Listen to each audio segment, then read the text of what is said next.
Assalamu alaikum wa rahmatullahi wa barakatuhu. Bismillah wa salatu wa salamu ala rasulihi wa ala alihi wa sahbihi wa salam wa man tabi'ahum bi ihsani ila yawmiddin. We'd like to welcome you all to tonight's broadcast or podcast of the Black Imams Roundtable. Alhamdulillah. We thank Allah subhanahu wa ta'ala for giving us this platform to be able to talk with our people. And we ask Allah subhanahu wa ta'ala to accept this effort from us. We also thank Allah subhanahu wa ta'ala for allowing you all to tune in. Inshallah ta'ala, we appreciate your presence and your contributions, your comments, and may Allah subhanahu wa ta'ala accept it from all of us. Amin. So before we start, there's no need to introduce us, because if you don't know who we are by now, you will never know us. Ooh, that was the old Harold Melvin and the Blue Notes. I know I messed the note up, but that's okay. You know what I mean? I never claimed to be no singer. So if you don't know us by now, you will never know us. But since you do know us by now, you know the routine. You go ahead.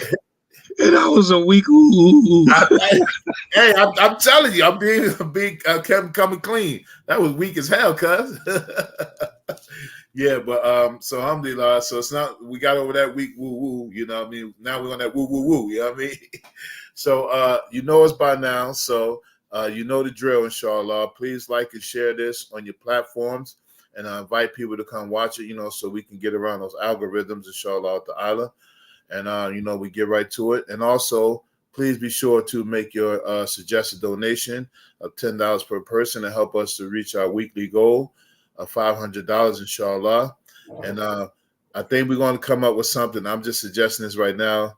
To the end of the year, the goal is going to be 500, but next year is going to bring a next goal, a new goal. Everything's going up, so donations need to go up as well, inshallah.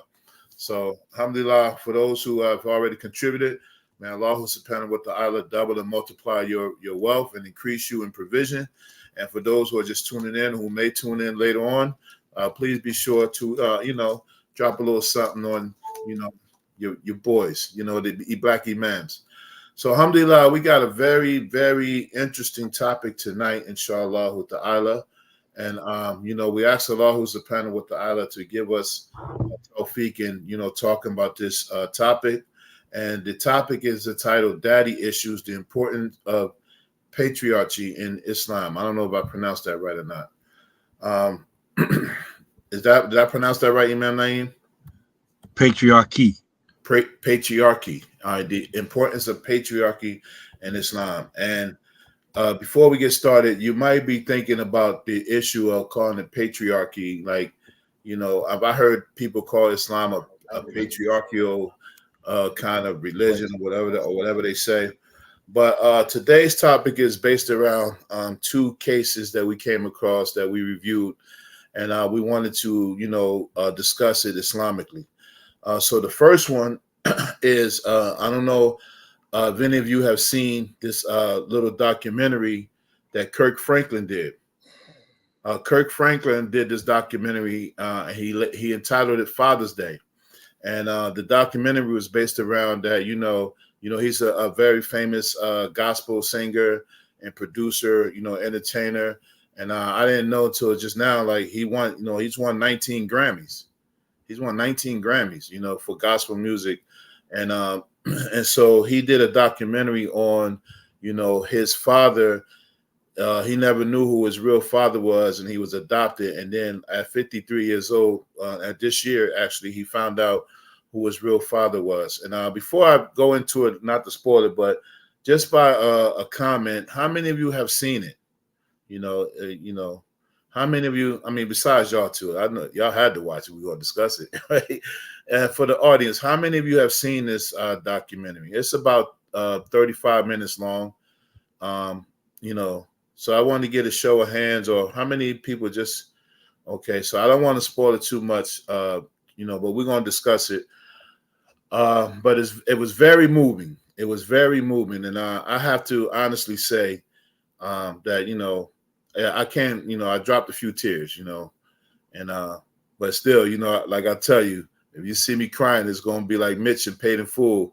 Even though you want to see me cry like Tyrese online. I'm not going to do it. I hope not. Really, I hope not, because this was very, it was very triggering, you know. So Kirk Franklin found out who his real father was, and the funny thing was that the town that he was from, I think it was Riverside, Texas, or wherever he was from, the town was very small, and his father lived in the town, and he found out that his father was in the area like 2 blocks from his recording studio. So all the time, his father was there. He never knew it was his father. So he was adopted, and then he found out who his real mother was, and he had like an estranged relationship with her. And, you know, they kind of passed it up. And then there was a segment in the documentary where, you know, she was kind of in denial still. After 2 DNA tests, she still denied that it wasn't true. So you have to really see it. But it was just really interesting because as I was watching it, it's called Father's Day. He named it Father's Day. As I was watching it, it just triggered so much like anger and pain. And based on, you know, in my own personal life, you know, having daddy issues of my daddy not being there. Of course, you know, I mean, I was fortunate enough to know who my father was, and I wasn't adopted. And I was fortunate enough that my mother and father was married when they conceived me. So I wasn't born out of wedlock, you know, and that's important, you know. But my father, you know, they had some situations when they were younger that I didn't grow up in a 2-parent household. And so, yeah, so that documentary is very deep. We're going to get into a little bit. So I'm just introducing it a little bit. And then the next one was this actress, Kerry Washington. Some of you may remember her character from that show. I forget the name of the show. She was like she was the mistress of the president. And you all know her from Django as Jamie Foxx's his wife, right? So she had recently discovered was talking, Scandal. She was talking to her parents, and she was interested in, like, you know, tracing her lineage and her roots. And so she went and had a discussion with her parents about it. And so when she did, she said her father wanted to, you know, he started getting a little like antsy, like he didn't want her to do it. And come to find out, she found out that her parents, you know, they were having fertility issues. And so that she was conceived by way of a sperm donor. So her father wasn't her real father. You know, all the time he raised her, you know. And so, you know, they kind of, and I believe to this date, she hasn't really found out, you know, who her real father was. And of course, the man who raised her, you know, she mentioned in some of the interview, and she has a book about it. It's called, I can't remember the name of the book, but they have an audio book version of it. She has a book that she wrote. I can't think of the name, but, you know, she had an open discussion. So it kind of like helped them to get a little closer. But she mentioned in the interview that she realized that, you know, there was always a kind of a funny feeling with her father where she felt like disconnected, you know, and then it just came to find out that, you know, all of these things that was like harboring in her mind and her heart, you know, she came to find out in a different way, but they still kept their relationship, you know. So when you think about this stuff, it really just makes you think about how deprived a person can be when they're missing the love of their father, you know, when they're missing the presence of their father. And when the father is not there, you know, just imagine a father, you know, Imam Amin always says this statement, being a man in the house, or a man of the house, as opposed to a man around the house, you know, because many times people, even if we have fathers or father figures, you know what I'm saying, they might be there, but they may not be present in the old patriarchal mode, you know, where man can go home and he works, and then, you know, he comes home and he doesn't really have time for anything else. He's working. And then a lot of the underlying things that come with that from generation before, you know, this whole thing about Papa being a Rolling Stone, you know, is more common than not, you know. And but, you know, this Kirk, we kind of zone in on this Kirk Franklin documentary because man, it was really touching, you know. So if you go watch it, so Kirk Franklin, you know, he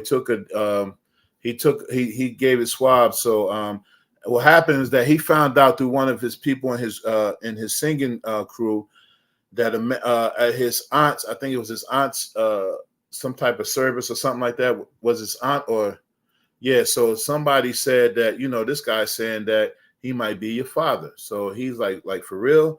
And so he went on a mission to really So he gave his DNA swabs and he submitted them.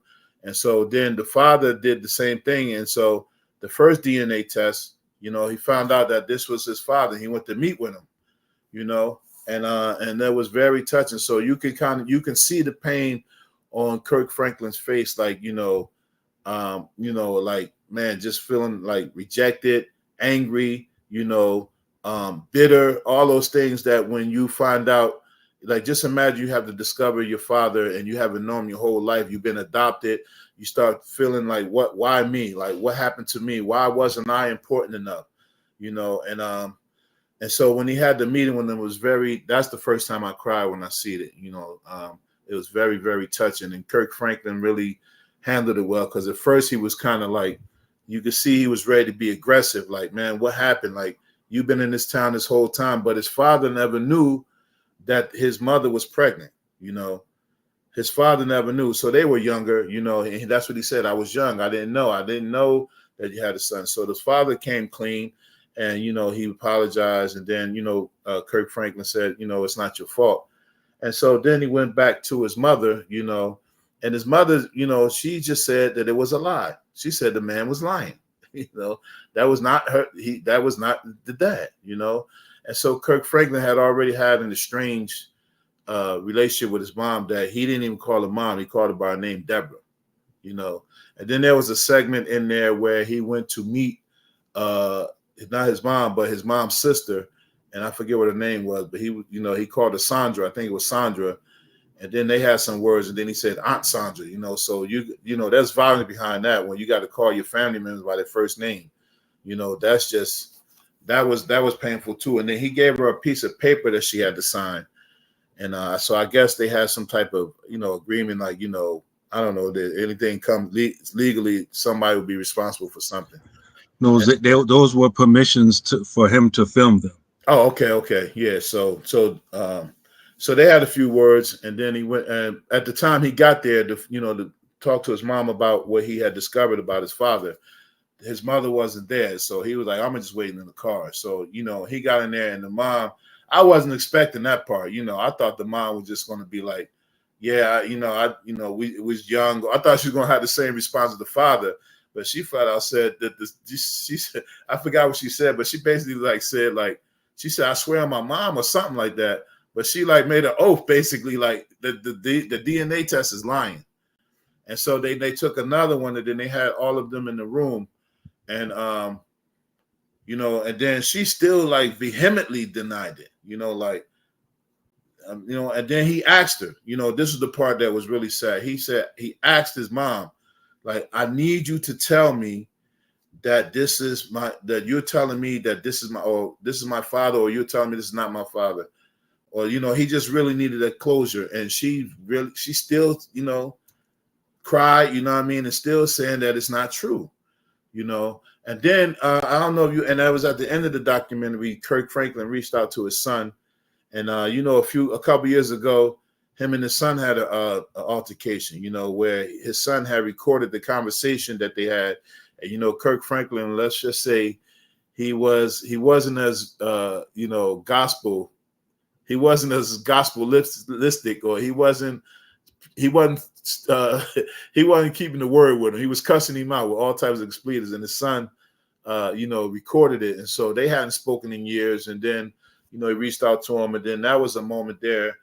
And it was power packed for a little over half an hour, And you have to go see it for those who haven't seen it. And then with Kerry Washington, her situation wasn't as bad, but it's just it just made you reflect on, and you'll be hard pressed to not reflect on your own life, especially if you've had a similar situation where you didn't know your father, or you had a relationship with your mother that was estranged, or even as you became older, you found out that mom wasn't this nice, innocent little lady, that you knew that she was everything to you growing up.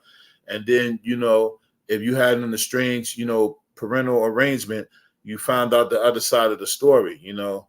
And I mean, I remember my mom used to demonize my father, man. Like she told me he like this, you know, wicked, just woman beater, womanizing, and all of this stuff like that. And and then, you know, not just my situation, but a lot of us, there's just been this brokenness. And Kirk Franklin mentioned this a few times, just, you know, going through your whole life being broken, not knowing who you are.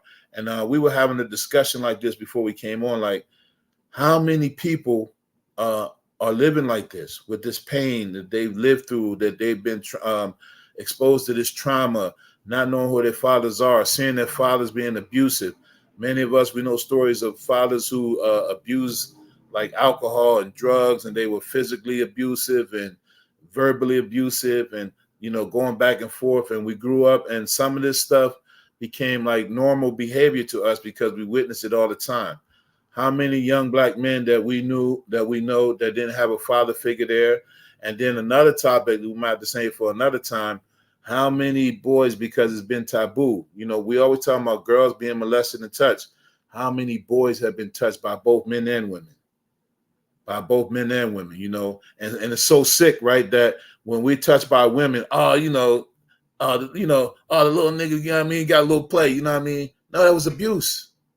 That was abuse. Somebody a woman taking advantage of us, a babysitter, a sister's friend, and stuff like that. And you know, I mean, that happened with me, you know, and it's just sad. But how many people have been just molested or touched, abused, and penetrated? And, you know, and how many guys, and now I'm thinking about this stuff. Like, I remember another one with Kevin Gates and Mike Tyson had an interview, and Kevin Gates came out and said it, that he was, he was penetrated as a child, and it made him so angry. And then Mike Tyson alluded to it too.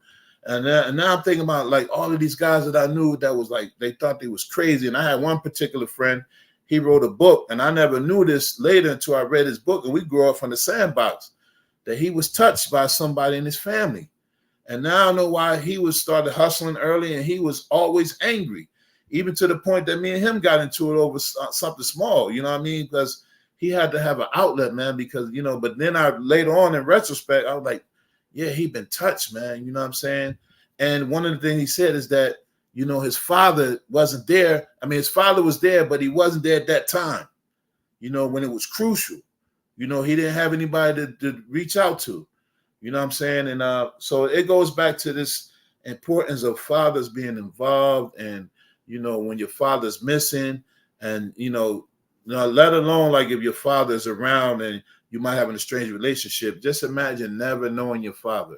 And so, you know, to, you know, think of it Islamically, you know, the importance of the father and the parents, you know, that even like Islamically, if a person doesn't have a mahram, like a daughter doesn't have a father, then like someone has to take that responsibility, and they were responsible for her as a wakil or an agent. You know, think about the father, how Allah subhanahu wa ta'ala, even if your father is an idol worshiper. Prophet Ibrahim alayhi salam is addressing his father, Ya Abati. That's a term of endearment. Oh, my beloved father, why do you do these things? You know, Allah subhanahu wa ta'ala didn't tell him like to disown your father, disrespect your father because he's a kafir or he's an idol worshiper, you know what I mean? Or, you know, I'm Muslim now and I don't need my father. And I'll tell you, man, and I'll end with this. I'll tell you, after, you know, missing so much time with my own father and then trying to reconcile with him, and then he committed suicide, man. It's like burning a hole in me to this very day. When I seen that Kirk Franklin, man, I was like, wow, man, like this stuff gets deep, man. I'm gonna really try to make it through this show, man, because it was deep, man. It was deep. And you know, bringing this stuff up, man, it brings a lot of unhealed trauma, man. And yeah. All right, I'm gonna stop there, man. Inshallah. I'll turn over to Imam Naeem. أعوذ بالله من الشيطان الرجيم بسم الله الرحمن الرحيم الحمد لله رب العالمين وأفضل الصلاة وأتم التسليم على سيدنا محمد وعلى آله وصحبه أجمعين. ورضي الله تعالى عن السادة التابعين وعلماء العاملين وأئمة الأربعة المجتهدين ومقالديهم إلى يوم الدين أما بعد. Assalamu alaikum rahmatullahi wa barakatuh, everyone. You know, subhanAllah, I was going to mention a verse, but I'll mention that later. I was listening to Imam Faheem and our subject matter that we talking about tonight, and it inspired me to mention another verse because, alhamdulillah, I was born in wedlock and I was raised with both of my parents in the house, and my parents are still together. But when a lot of times when you grow up like that,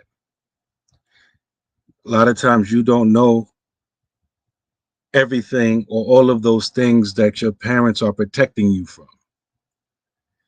Just by them being together, they're protecting you from certain things. And even as me being a Muslim, I remember, and I don't know where it comes from.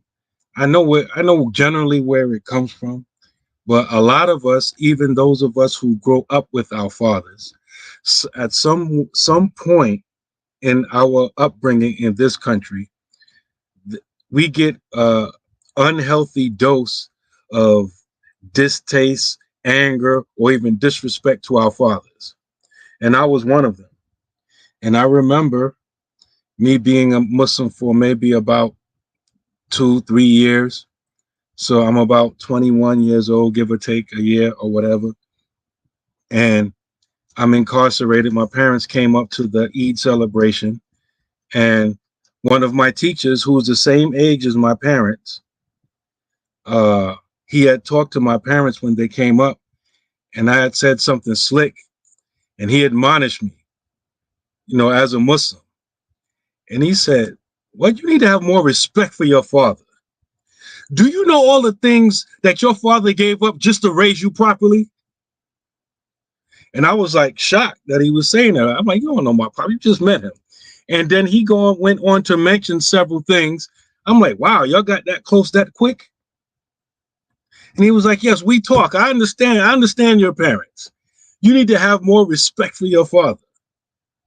And so, and I'm saying that to say that, you know, the situation that we're talking about tonight, it's so common that it's a crime.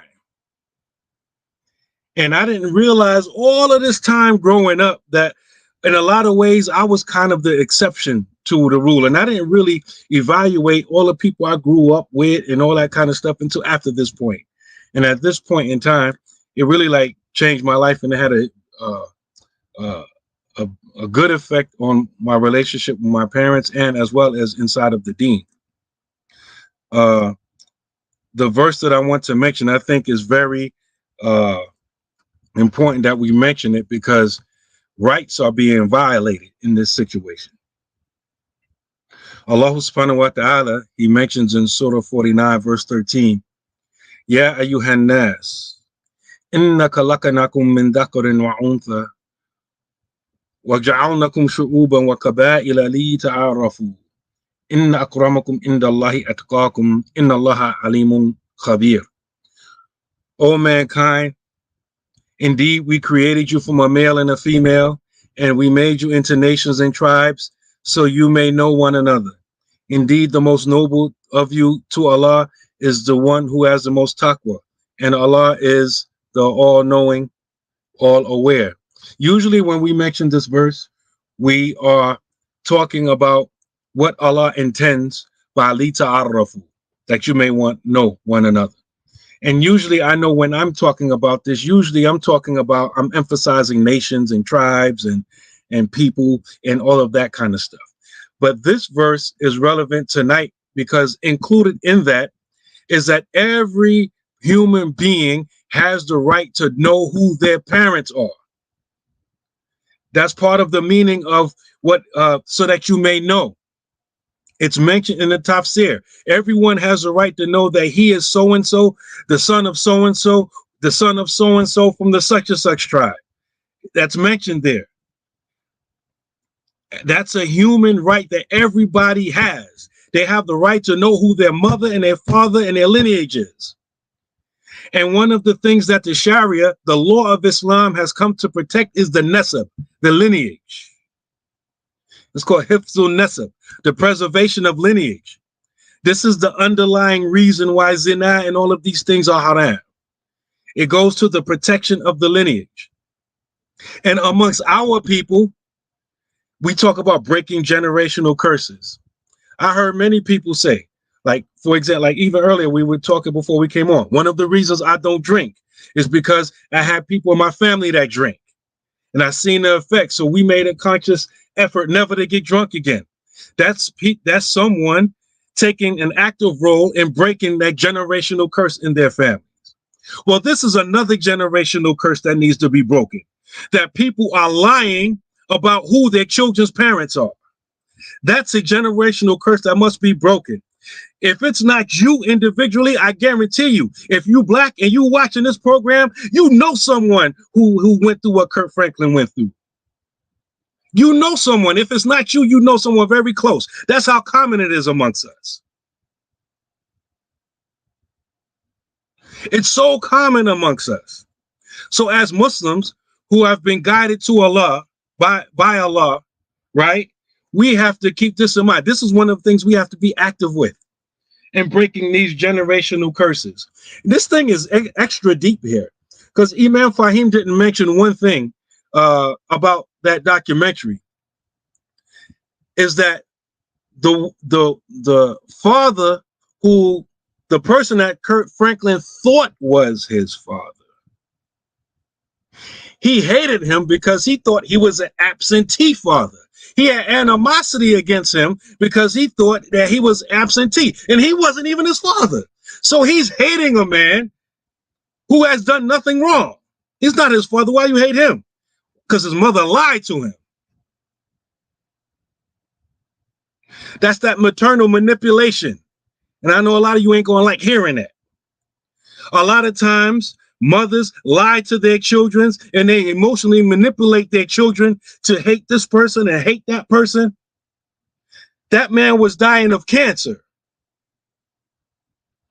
And he went basically to see him like in his last moments. And he feel like he's forgiving him for something he did wrong. And that man wasn't even his father.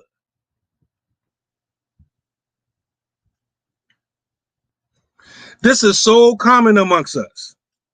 I know people, I can make names of people that have done this stuff to people, and they claim to be Muslim.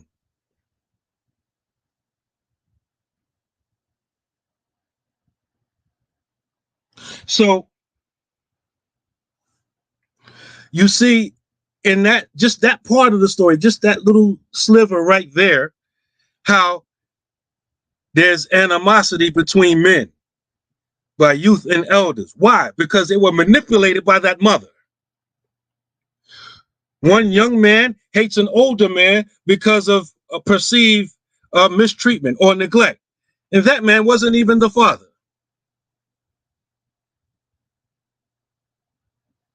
This thing is deep on so many different levels. That's why everybody's talking about it, because everybody in our community can relate to it some way, somehow, some fashion. He hated a man for being an absentee father, and he wasn't even a father. Who told him that he was a father? His mother.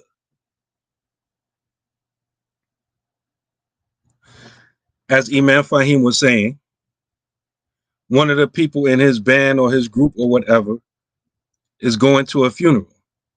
Who's the funeral? His aunt, his mother's sister. So he has an estranged relationship with his mother because she gave him up when he was 4 years old. He was raised by an old woman. She was 64 years old at the time. And so goes to the funeral, and this guy shows up. Kirk Franklin's mother's at the funeral. You know, black folks, everything come out at the funeral. Even we become Muslim. I was listening to Imam Faheem's class. Imam Amin's class. We don't come to the Masjid. We don't come to pray. We don't come to Juma, but we come to that funeral. And so we carry in, we bring in that tradition into Islam. We just don't see it. Everybody show up for the funeral. People won't show up for you when you're alive, but they'll show up for you when you're dead. So they come to the funeral, and Kurt Franklin's mother's there. Kurt Franklin's not there. And this man just mentions in passing, I used to mess with her, Kurt Franklin's mother. What was her name? Sandra? What was her name? Debbie? Deborah. When he said that in passing, people like looked at him because like Kurt Franklin is famous, right? So people like, look, you kind of look like Kurt Franklin. So words start going around, words start circulating. Small town.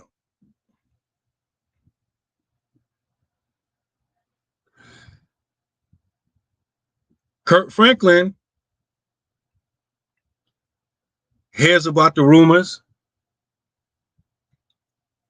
His mother calls him. I know you heard the rumors. One thing you know, I ain't gonna lie to you. You remember she said that? Should have known it was a lie, right? I ain't gonna lie to you. Anything you want to know, I'll tell you. That man is not your daddy. The man took on his own. Nobody asked him. He took some DNA. I don't know how he took it, but he made sure Kurt Franklin got it. Kurt Franklin gave his own DNA, sent it out to get tested. Came back 99.9 whatever percent. This man is your father. Showed it to his mother. Told his mother about it. Okay, what that DNA test said. It's a lie. That's not your daddy. Get everybody together. Get another DNA test. Somebody else did it. Comes back. That man is your father. Don't care what that DNA test said. That's not your daddy. SubhanAllah.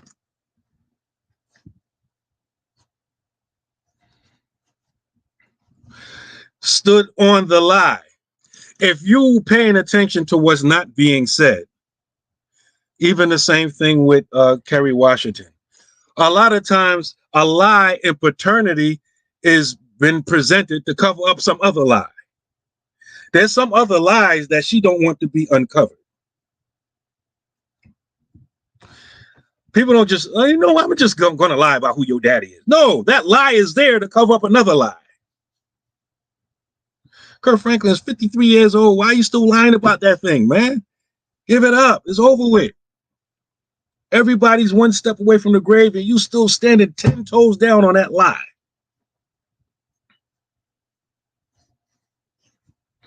And then she had the audacity at the last minute to try to cry. That emotional blackmail, that emotional manipulation. I see my wife typed it in the comments earlier. Powerful lesson I learned from Imam Siraj. Tears are not dalil. When someone comes to you and they're crying, that don't mean nothing. That's nothing. No, she must believe it. She's crying. Tears are not dalil. Tears are not a proof. Tears are not a proof.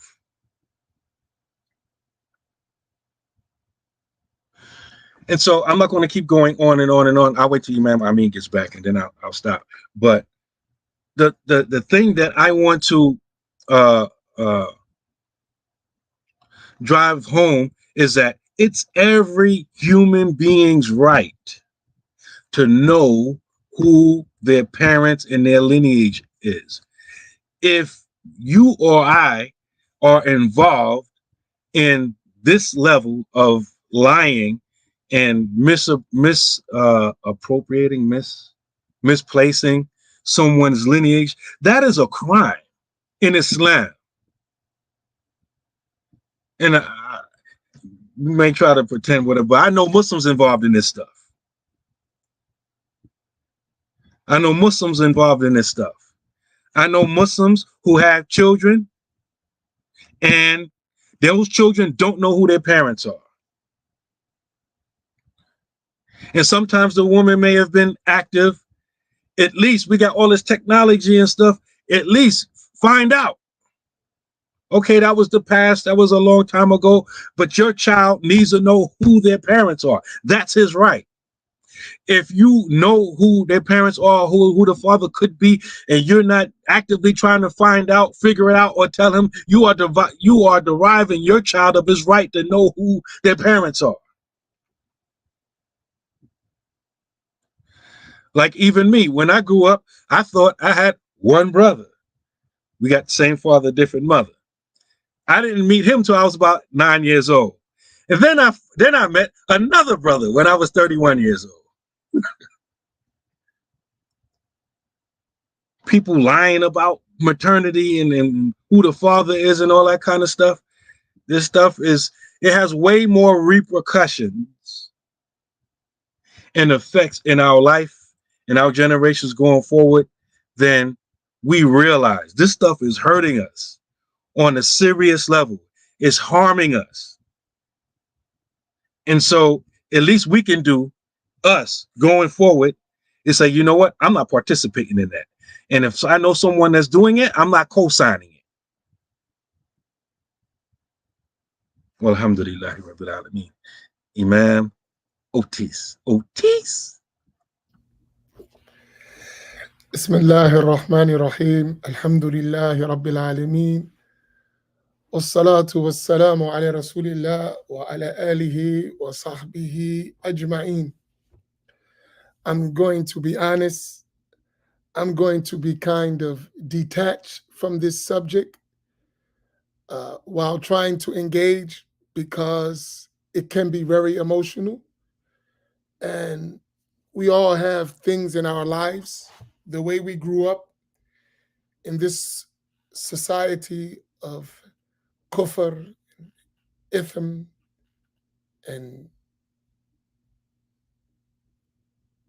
all kinds of fawahish, disbelief and sin and vile deeds. So I'm going to reserve my emotions, right? So I have to kind of engage but disengage, because I don't want to get too emotional myself, right? But that documentary brought tears to my eyes. It was really hard watching.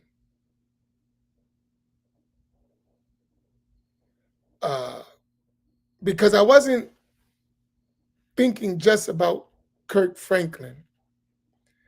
I was thinking about the Black family.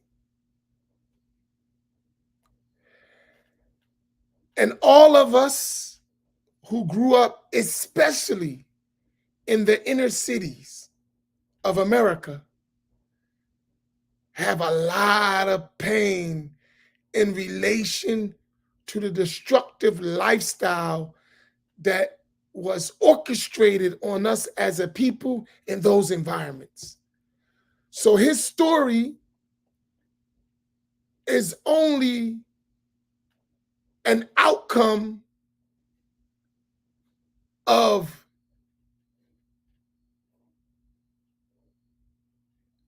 genetic engineering and reorientation of a people.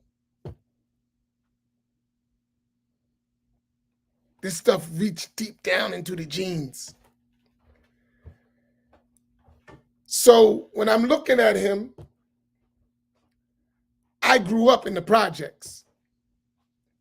And I was telling Imam and Naeem and Imam Faheem is that sometimes when I talk, somebody be like, man, you ain't been through all that. Unfortunately, I have, right? That's sad.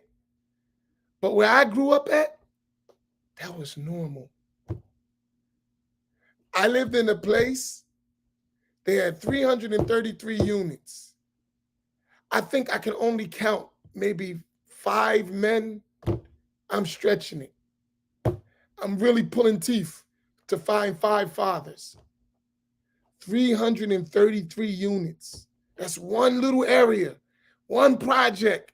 There wasn't a man in sight. So how many Frank Kirklands was just in my neighborhood? Right? And those who knew their father, like I knew my father, it was 5 of us, but I didn't grow up with my father. By the time I was, I don't know, 6, it was over, gone, no dad in the house. And I'm the youngest of 5. And our family, our fathers, see, that's why I gotta watch myself, because I don't want to. I'm older now and I realize stuff I didn't realize when I was a kid. But we ain't have fathers. We had jokers coming over to get their thing off on our moms, and we just didn't realize what was going on. That was common in the projects. Now, as an adult, when I look at the projects and I see that young girl who's 21, 19, 18, 23, 25 with a gang of kids, and I see what's happening, I understand. I was just too young to understand what was happening around me all the time. Right?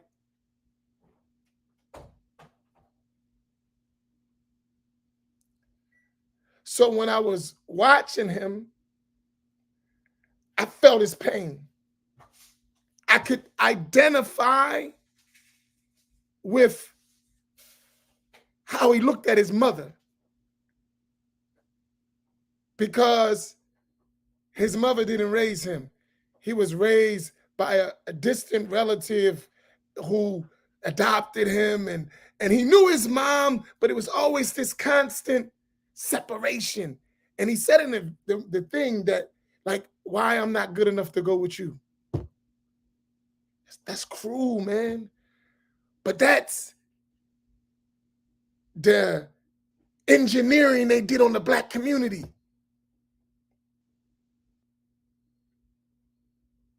And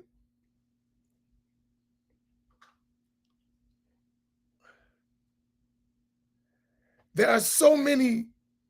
See, it doesn't tell the whole story when they just get to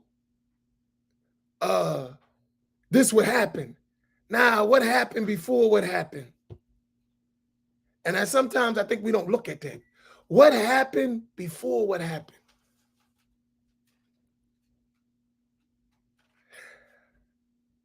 I look at my own life and I think about it. I know myself. Man, if it wasn't for Islam, I would be a mess. Like, straight up. I'll tell you a story.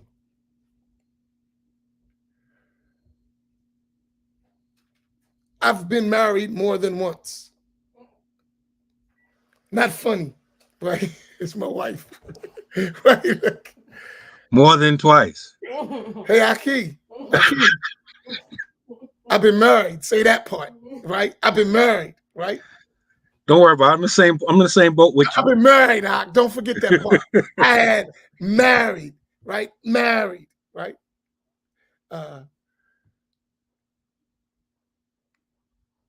So one time, I was sitting in my office, and I used to be exhausted because I had long distance marriages, like from city to state, different states, different parts, right? And I used to travel and come back to the masjid. So one time I'm sitting in the masjid, right? And it was late at night and I had to travel. And I was like exhausted. So I was sitting at my desk just like, and the elder women that came in my office, and they said to me, Imam, why you gotta have so many women? I never forget this. I said, what the heck are you talking about?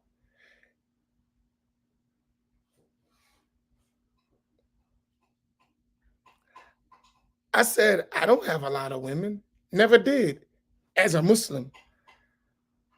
And I said something to him, and this is going to be shocking to you, but I'm going to show you a mentality from how we came up. So don't get confused, man. We're talking real talk. So I looked at them like they was insinuating that I like women, right? I said, let me tell you something. I did the marriage because Allah ordered me to be married. If it was up to me and my lives, I would have 50 girlfriends and no wife.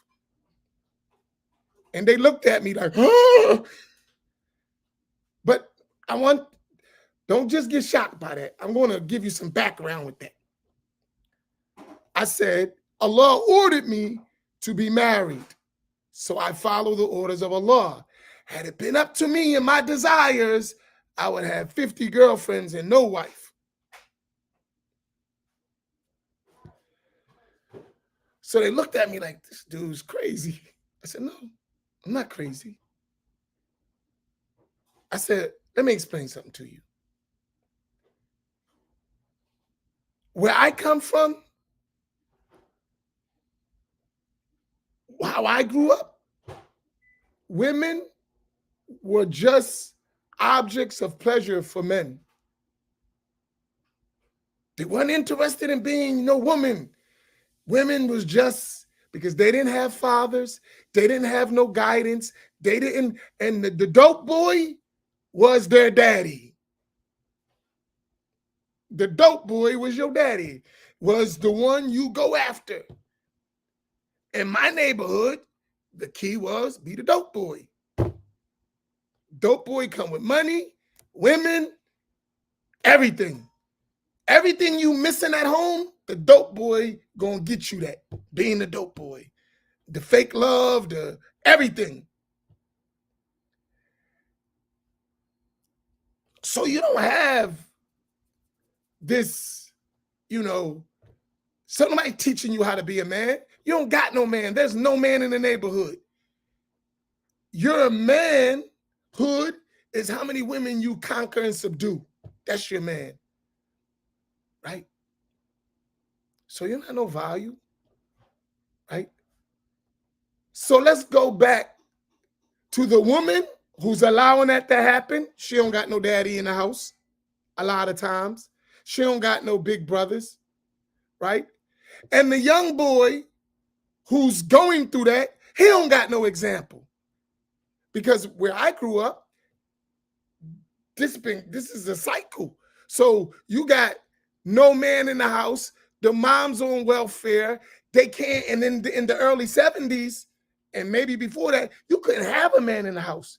They coming in, they'll cut your welfare if a man is up in that crib, right? So that's how we grew up, right? So no one is teaching you to be responsibility. You watching your mom. I remember my mom had 3 jobs. How the hell you have 3 jobs with 5 kids? 3 jobs. She worked at, well, you wouldn't know these areas. She worked at like a China factory.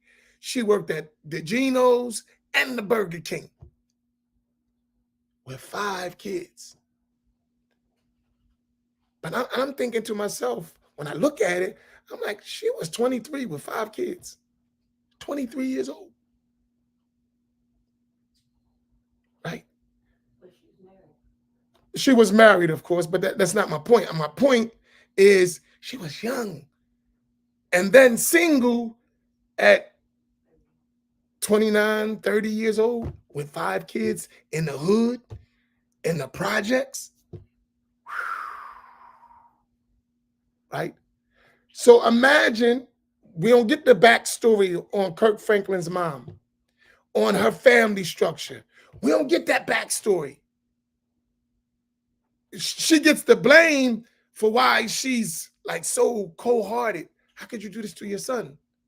Even if you didn't know, and you don't want you don't want your son to know I was a fun girl.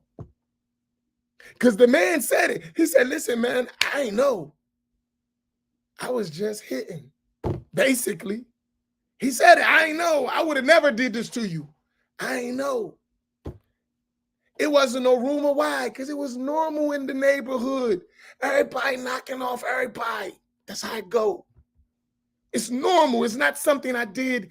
And these are men 70 and 50, 73s. They in their 20s. He's like 20 years older than him, luckily, or a teenager. They grown men dealing with scars from an environment that still is not being addressed to this day. It's not being addressed. We're just seeing the traces of it, right? And when I think about that stuff, I was in my neighborhood, and excuse the terms, but I'll be honest. I don't know nobody who didn't go to jail except they had an alternative lifestyle. You know what I mean? A male, everybody in my neighborhood been to jail. If you didn't go, you wasn't, you had an alternative lifestyle. But that's a rites of passage.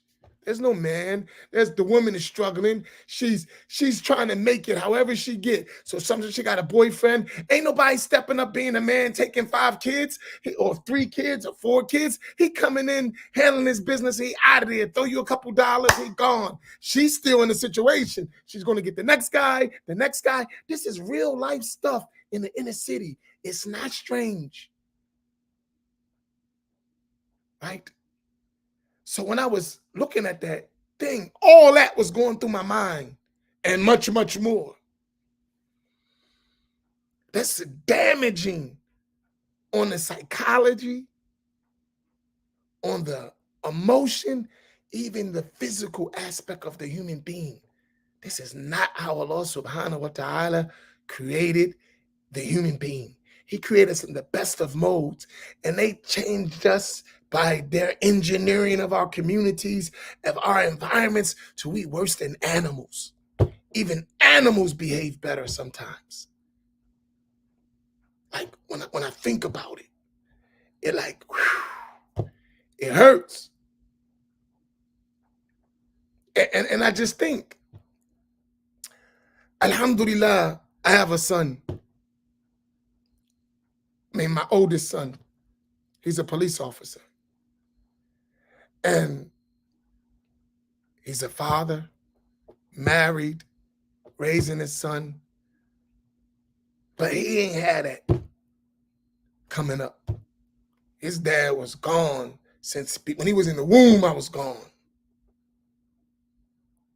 All the way till he was really almost a teenager because of the environment we lived in and the circumstances that took his father away, right? And I remember, I never forget it. Me and my brother, we were in federal prison together and we were separating. He was going to the state and, that was our time together. And I remember sitting on the back dock of the federal prison industries, that's like called Unicor. It's where you work in the feds. And we was like, yo, man, this is it. Never again after us. Like we had that talk, right? Never again. This is it. It stops right here, right? And I remember that I never forget this day, 1995. I never will forget it. I don't remember the exact date, but I remember the year. And I said to him, we was at break and we was looking around. I was like, yo, we're not criminals. Look at these animals. Because if you're in a prison, you start seeing like some people deserve to be in jail. Like, don't let that guy in the streets. Like, seriously. And, all of us been behind the wall. It's some people that you don't let them in the streets. Like, no, absolutely not. But they got the similar circumstances, but they become like worse than animals. Don't let that dude out. Right? I seen some crazy stuff in the prisons, man. Like crazy. And I said, man, we not criminals. We just had circumstances. I said, our circumstances produced this. We not like that. And never again. And alhamdulillah, both of us came home outstanding, raised our families, raised our children, and mashallah. But not everybody get that, right? Not everybody get that. There are some success stories, but the multitude of horror stories, Kirk Franklin and worse, we got to address that stuff. But we actually have to really dig deep to start to admit some stuff. I got triggered listening to his mother, thinking about the women in my family. I got triggered. Because she just wouldn't accept the truth. It's right in your face. And no, absolutely not. I'm like, damn, that's a cold heart. Whatever happened to get your heart like that, it like kaswatul kulub, when the heart is al-qalb al-qasi, the hearts just become rock hard, cold. Your son is begging you, listen, mom, gig is up, please stop. She like, no, damn, excuse me. Like, how hurtful is that? And look you'll see he's sitting on the floor like a little kid with his son. Like, that stuff is,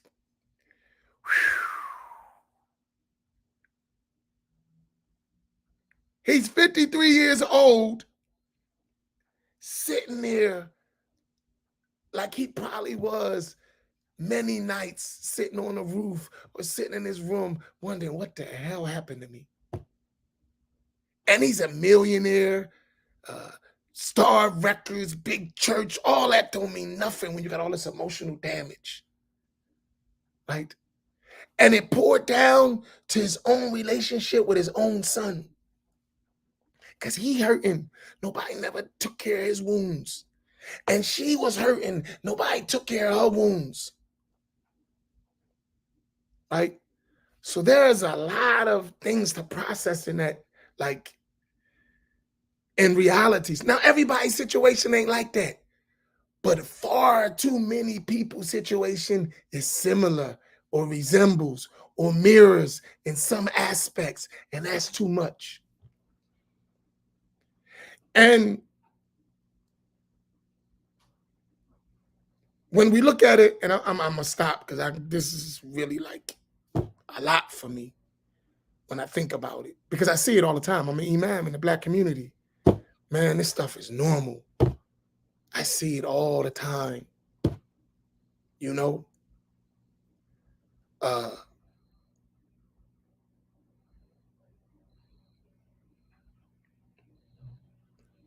But for us, we have a good news. And when I was thinking about this, one verse just kept coming to my mind. It's Surah number 3, verse 164. This verse just, when I was watching the thing, when I was listening to them, this verse just kept going across my mind like this.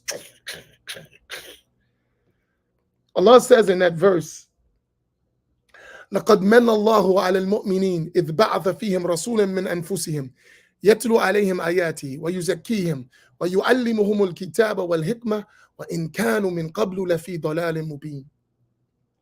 Which means that Allah certainly did favor the believers when he sent from among themselves a messenger who recites his signs, purifies them, teaches them the book and the wisdom. But before that, they was in certain manifest misguidance. They were lost. Islam is our only solution. And that's why it is so important that we learn and preserve this deen. For us, as a generality for people, man, we need Islam just like we need to breathe and air. That's how bad we need Islam. And then when you think about it, the thing that's going to rescue us, they perverting that when it comes to us. denying us access, having us fight over each other of religion, when we're all suffering this collective trauma that was socially engineered, that reached our genes, became genetic engineering. And we suffering from all this stuff. And nobody gives a crap about us except some theoretic brotherhood that means absolutely nothing on the ground. We all we got. And they did such a good job, we don't even realize we all we got. And we can't cover that with some fancy Arabic terms. We can't, don't work. It hasn't worked. That same dysfunction is entering in our communities. So there's a lot to unpack in that, and I'm gonna stop. I went way over my time, but I ain't said half of what I really want to say. But I think you got the point. You know, as they say, fil ishara ibara, in the indication is a clear expression. We have to take this deen serious. We don't stand another chance, right? May Allah make it easy. I'll have more when it comes back to my turn. Alhamdulillah, man. Mashallah, yeah. There's so much stuff to unpack here. So I was listening to Imam Amin talk. So I know you all probably think I'm like a like a goody two shoe, but I've been married 3 times and I'm still on my second one. I've been married 3 times and I'm still on my second one. So let that sink in. Yeah, but when you talk about this stuff, it's easy to reignite the pain and the stuff you experience. And you have to really have a strong resolve to overcome it. But as someone mentioned in the comment section, you got to really be ready to face some facts, and looking at like a lot of our parents, I remember my mom told us that our grandmother, she lived in Buffalo, New York, and she would come down to South Jersey. She would go to Atlantic City and not even come to Camden to visit us. So Camden is from 40 minutes away from Atlantic City, right? And I used to wonder, like, because grandma got a special kind of, a merit, my grandma. You mean to tell me my grandma couldn't stop in before she went to Atlantic City? And then when I finally found out, because, these older generations, they hold so much stuff in, my grandmother had 2 kids out of wedlock by the time she was 16. And back then they took the kids from you. So it was shameful, So she had to be pregnant at like 14, which means she probably was messing around. She was like 13. And then there's a backstory to that. How did that happen in that time? My mom was born in 1950. And so that was something that was like kind of like unheard of, what was going on? What I mean? Who were these men that impregnated this little girl, man, And so, and my mom was the firstborn of my grandfather and my grandmother. But for some reason, she ended up living with my grandmother. And maybe, I don't know, it was too much guilt on my grandma to come see us. So all of us took a hit because of her past demons, And then my mom, my older sister had a different father, So as little kids, you pick up a little thing. My older sister's brown skin, like Imam Naeem's complexion. And so we all like high yellow, So why, common logic, like, why does she look different, And why, why is her last name this one? Our last name is this one, And then we got older, it was explained to us. But as a kid, you don't know all of the backstory behind that kind of stuff. My mom got pregnant with my older sister. And then my father, this repaying all this stuff, she tried to make him to be a demon, but he actually married my mom to restore her honor, because she had a child already. And that was like taboo, And then they had a daughter, my older sister. She passed away like 20 years ago. And then my mom had me and my twin sister. So by the time she was 21, she had 4 kids, By the time she was 21, she had 4 kids. And then some years later, she would move to Camden from, down south, North Carolina, country girl up here with 4 kids. you know, a little high yellow thing, man. You know, she, you know what I mean? She was a fox, you know what I'm saying? She's a country girl, don't really know city life. And, you know, all these dudes took advantage of her, you know what I'm saying? And now I realize it made me have a really low tolerance for like grown men and then by extension authority. You know what I mean? I didn't realize the impact because all of these dudes was Mr. Somebody. You know what I mean?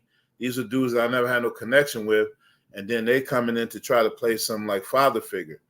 And the only one that my mom had one boyfriend. His name was Alex, but his name was Alejandro. He was a Spanish dude. You know, he was Puerto Rican, but he was one of those Puerto Ricans that looked black. He had an afro and everything. And we used to mock him all the time because he had a heavy accent. He would be like, "Let me tell you something, sissy," you know, like that. You sit there, like he had a heavy Puerto Rican accent, so we would mock him all the time. No respect, and I don't know what happened, but he was like the closest thing of somebody that I remember now that cared for my mom. You know what I mean? And all this time, I'm wondering like where my father is. You know, because I had like little vague, you know, memories of him when he was little. I remember I was like, 4 years old. That's when we first moved to Camden. And I remember like he used to give us baths and then we acted up. He used to beat us with a pocket comb, you know, one of them pick combs. Like after we got out the tub, like he waited till we got out the tub and hit us with this big pick comb, you know. And I remember we had to take his shoes off when he came in the house. Like we had to take turn pulling his boots off. You know, I remember his feet stinking real bad. You know what I'm saying? Like, I don't know. Well, now I'm thinking about it, but like, yo, you can't tell your dad, like, yo, man, your feet stink real bad, man. Like, but it was like, And so when my mom came here, she supposedly had ran away from him, you know, because he was abusive. And I remember he found out where we lived at. You know, I thought he was going to kill us. So I think I was about 4. He came. I was about 8 or 9 years old. And when he showed up, I just knew he was going to kill us, like the whole family, like, you know what I'm saying, with his bare hands. And but he came to, you know, I guess they talked and he came to let us, you know, take us away. So I lived in Michigan I had a couple tours over there. Once when I was in 3rd grade and then again when I was 16 when I started getting in trouble. But my dad was never there consistently, you know what I mean? And at the times where, you know, growing up, and then I had to be the man of the house and I was the youngest. Like my 2 older sisters for a long time, man. I always tell the story. I always call my older sister my hero because if somebody mess with me, you know, I'd be like, I'm going to get my older sister, right?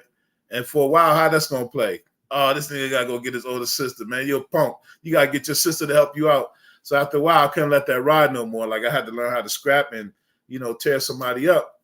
And so I always grew up with this thing of protection for women, you know, and even with Kirk Franklin's mom, they kind of triggered some things because I always had an affinity to like overlooking women because I had to be responsible for them. Like, you know, growing up, when I got of age, you know, any boyfriends my sisters had, I was just never disrespect them. Then when I was in the game, like, it was like, listen, man, don't come around my house no more, you know, that kind of thing.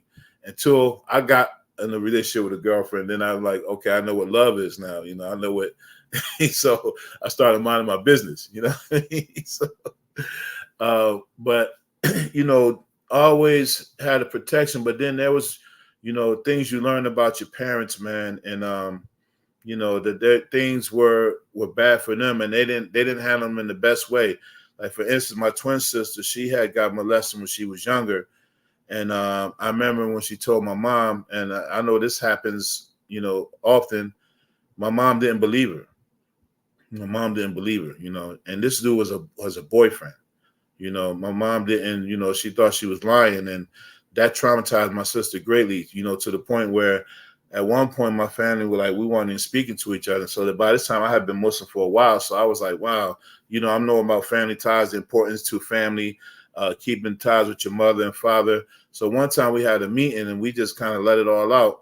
And so my sisters was beating up on my mom. Like my older sister was like, you know, you deprived me of my childhood. I had to watch these, you know, my younger siblings all the time. I never had a chance to be me. My oldest with the same mother and father, you know, she was just always like the black sheep. And then my twin sister blamed my mom for being molested. And so after all they poured all that out, you could just imagine a room full of women, they going back and forth. So I had to step in and I said, you know what, Mom? out of all the stuff, I forgive you. I forgive you, Mom, because now I'm looking back at it from an Islamic perspective. You didn't know what to do. You was a young country girl up here with 4 kids, trying to find love with all these men who only wanted to hit it and quit it. You know what I'm saying? And that kind of stuff. And then it made me really turn to my father to try to make a connection. But by this time, I'm in the streets. I'm in the game. I'm a grown man, at least in my mind. I don't need him no more. I hate this dude, man. He never was there for me. And until I saw his backstory, and he never knew his father. And, the thing that kind of haunts me now when I revisited this thing like Kirk Franklin, all of these years, where I felt like he owed me. But at the same time, I was the Muslim, I was the one who read about this stuff, about how important it is to be dutiful to your parents, except for if they calling you to worship other than the law, And so I reached out to my father a couple times, and I didn't really forgive him because there were some other things that he did. Like, for instance, when I was little, he told me, he said, I called him daddy. I was calling him daddy. He said, don't call me that. And I didn't know what to say. This when I lived when I was in 3rd grade. He said, don't call me that, And I'm like, I didn't know to say. Now, why? My dad was like a big, like intimidated figure, man. Like he was like 6'2", 240, massive dude, no fat on him, like, and he had a real raspy voice, man. So it's like I was, if he said something, that was it, And I think about that impact had he been in my life, like.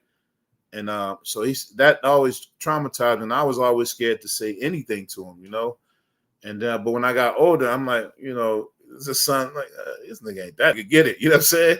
Yeah, he could get it, but I'm still skeptical. But yeah, I think I'm ready to try him, And then hearing his story, man. So once we try to, connect, man, that's a whole nother story, but I want to get into it because it still burns a hole in me to this day, man, But to hear the flip side of, because, all this trauma that many of us, it resonates with us, and some of us might be triggered, just to hear a little success story. And, just by the grace of Allah, who's subhanahu wa ta'ala, the deen is the solution, because I had an idea of how I didn't want to be even before I became Muslim. I had an idea like I never wanted to be nobody's baby dad.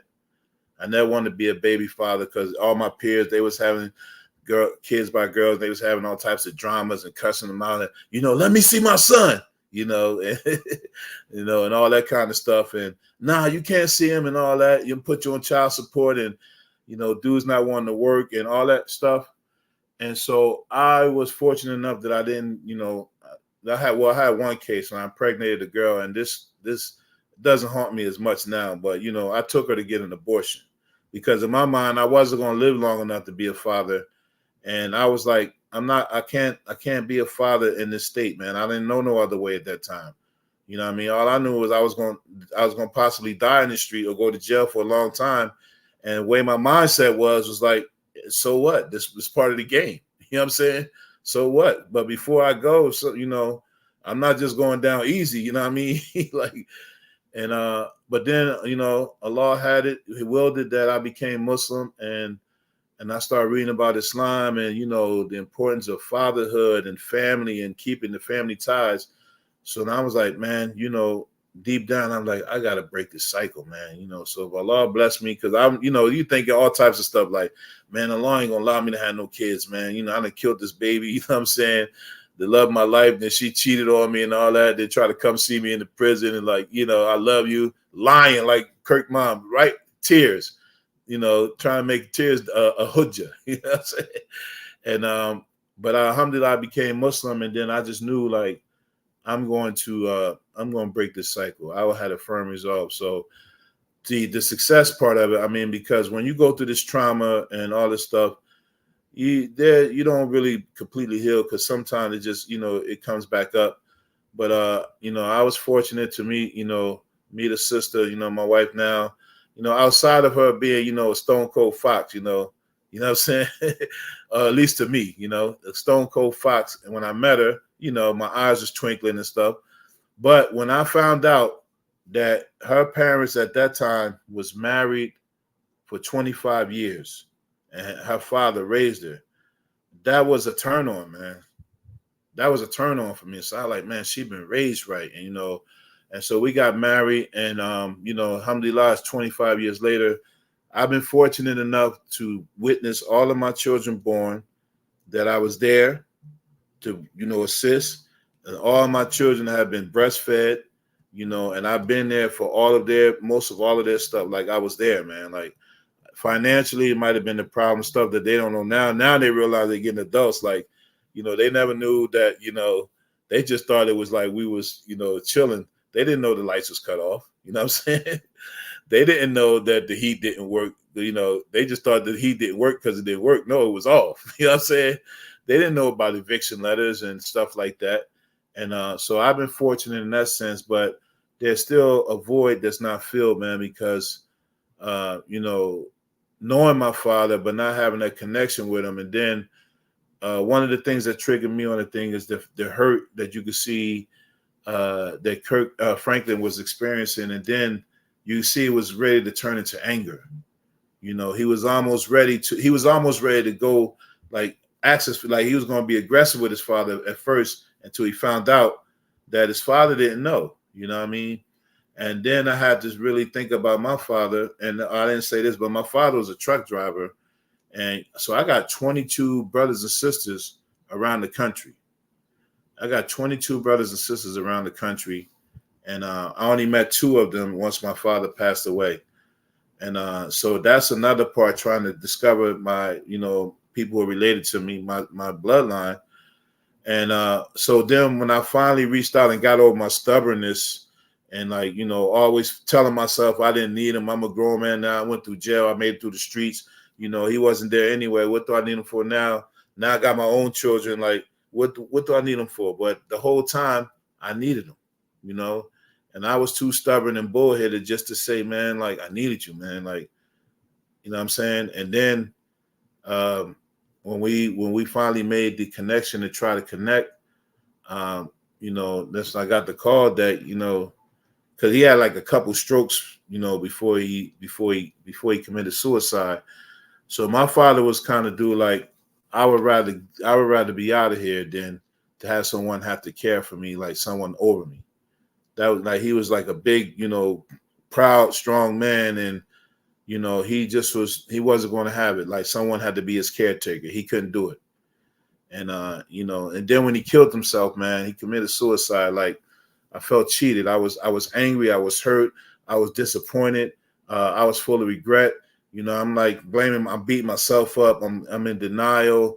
I'm like in a state of depression. And then I was like, I was going through something, man. Like, I was in a rage. You know, this rage was similar to when I was in the streets, man. Like, you know, and I ended up losing the job behind it, man, because, you know, violence in the work. I was about to tear this dude apart, man. And all because I didn't have any, you know, I didn't have any closure on my father, man. But he, you know, and it still eats me up today. But I'm thankful, man, that Allah subhanahu wa ta'ala put me through those trials and put me through them early. So now I was able to have some kind of, you know, endurance, you know, being married and being a husband, because, you know, the assault on us, you know, what we got to be out here faced up against, and not being properly prepared, that no man really, you know, showed us. The only people that showed us was the big homies on the street. Many of them were abused. You know what I'm saying? They didn't have no fathers. And I remember all my friends, now that I think about it, all of them had fathers that they had to go visit. All of them had fathers that they had to go visit, you know, and I was like, I didn't think about it then, but I'm like, man, I don't have a father to go visit, but I know I got a father. Like, you know, my friend, like, yo, I'm going to my dad's house, and dad give him money, and he give me money.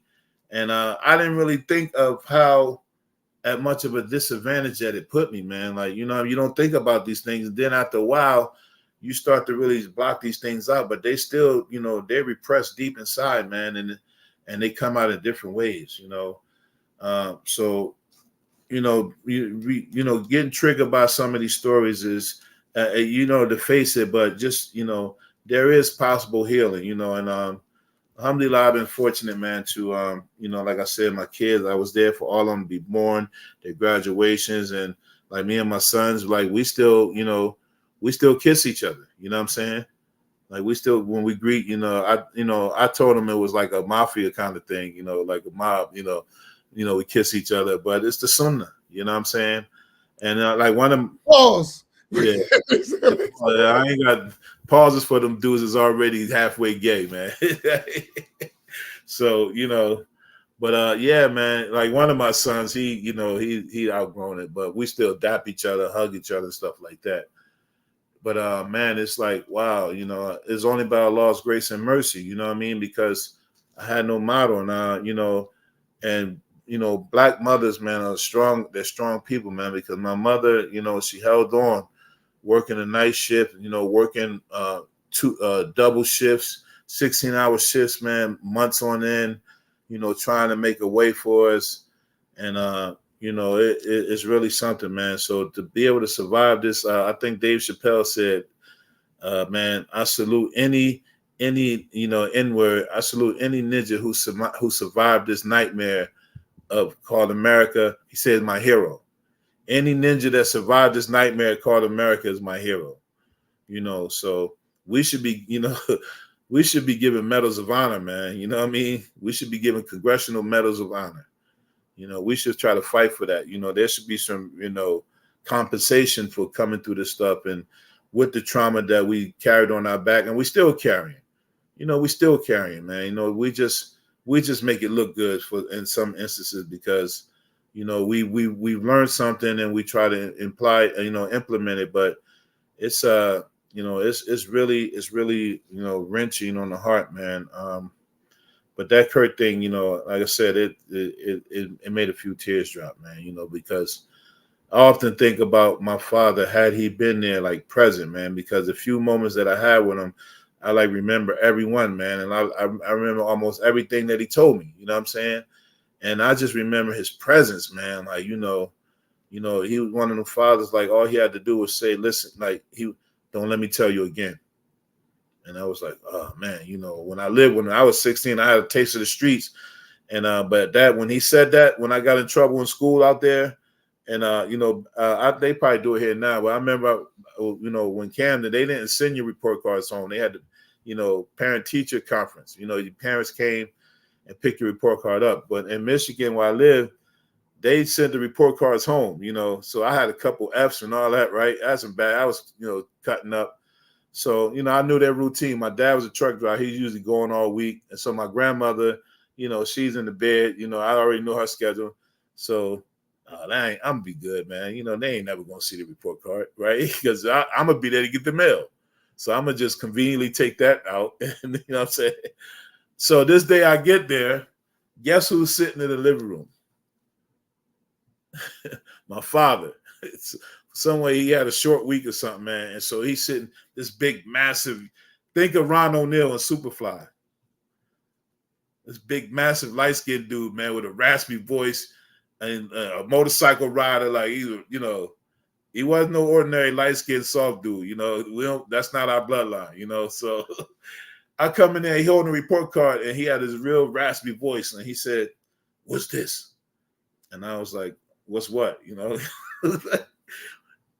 looked at me. He said, don't play with me. I was like, he said, yeah. And all he said was, I don't want to see this no more. You hear me? And I was like, yes. And I just think of like how that impact would have been had he been there when I was younger, man. I probably would have been like a football star, you know what I mean? Or something, man.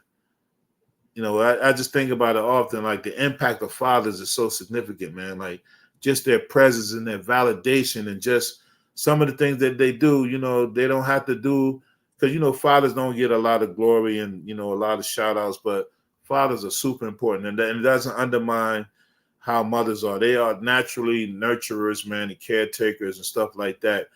And, most women, they don't really need no kind of, it's like automatic. But fathers, we have to learn how to do it, you know what I mean? And just imagine many of us, millions of black men who haven't seen a model or functioning model, and that they were able to do it, or many of them, not able to do it. And sometimes when you think about it, how can a father not take care of his children or something like that? You gotta know backstories, man. You got to know backstory, because they just don't come as like, in most cases, it ain't just about the man not being no good or, you know, not wanting to make a connection. And most of them, they try, but there's some stuff, backstories there that is just some cruel stuff, man. And I'm not saying it's all fathers, because some fathers, you know, that's all it was a fling. They didn't care about the woman getting pregnant. They didn't want nothing to do with it. You know what I mean?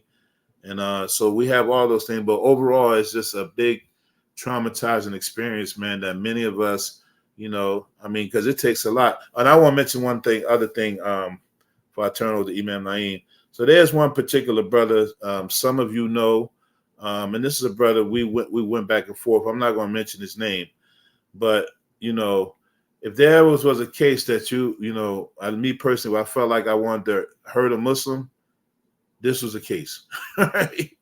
This was the case, because if I say the name, you'll be like, yeah, I'll join you. You know what I mean? But this brother, you know, and I was actually had some kind of, you know, I had a back and forth with him where I was going to make it my business to go, you know, approach him about it, you know. And I read recently a story that he wrote, that he opened up about some of this stuff, and it just changed my whole mindset. So, you know what, I'm going to leave him alone, man, because his story was like, he's broken. He's broken. And his application to how he deals with people is represented by that brokenness. You know what I mean? And there's a lot of us, man, we had to really overcome brokenness, and we never truly healed, and we try to do our best. And the only thing that helped us was that Allah subhanahu wa ta'ala gave us Islam as a format. It's the only thing. Because it wasn't for that, man, you know, I heard Imam Amin mention something. You know, marriage was never on the radar.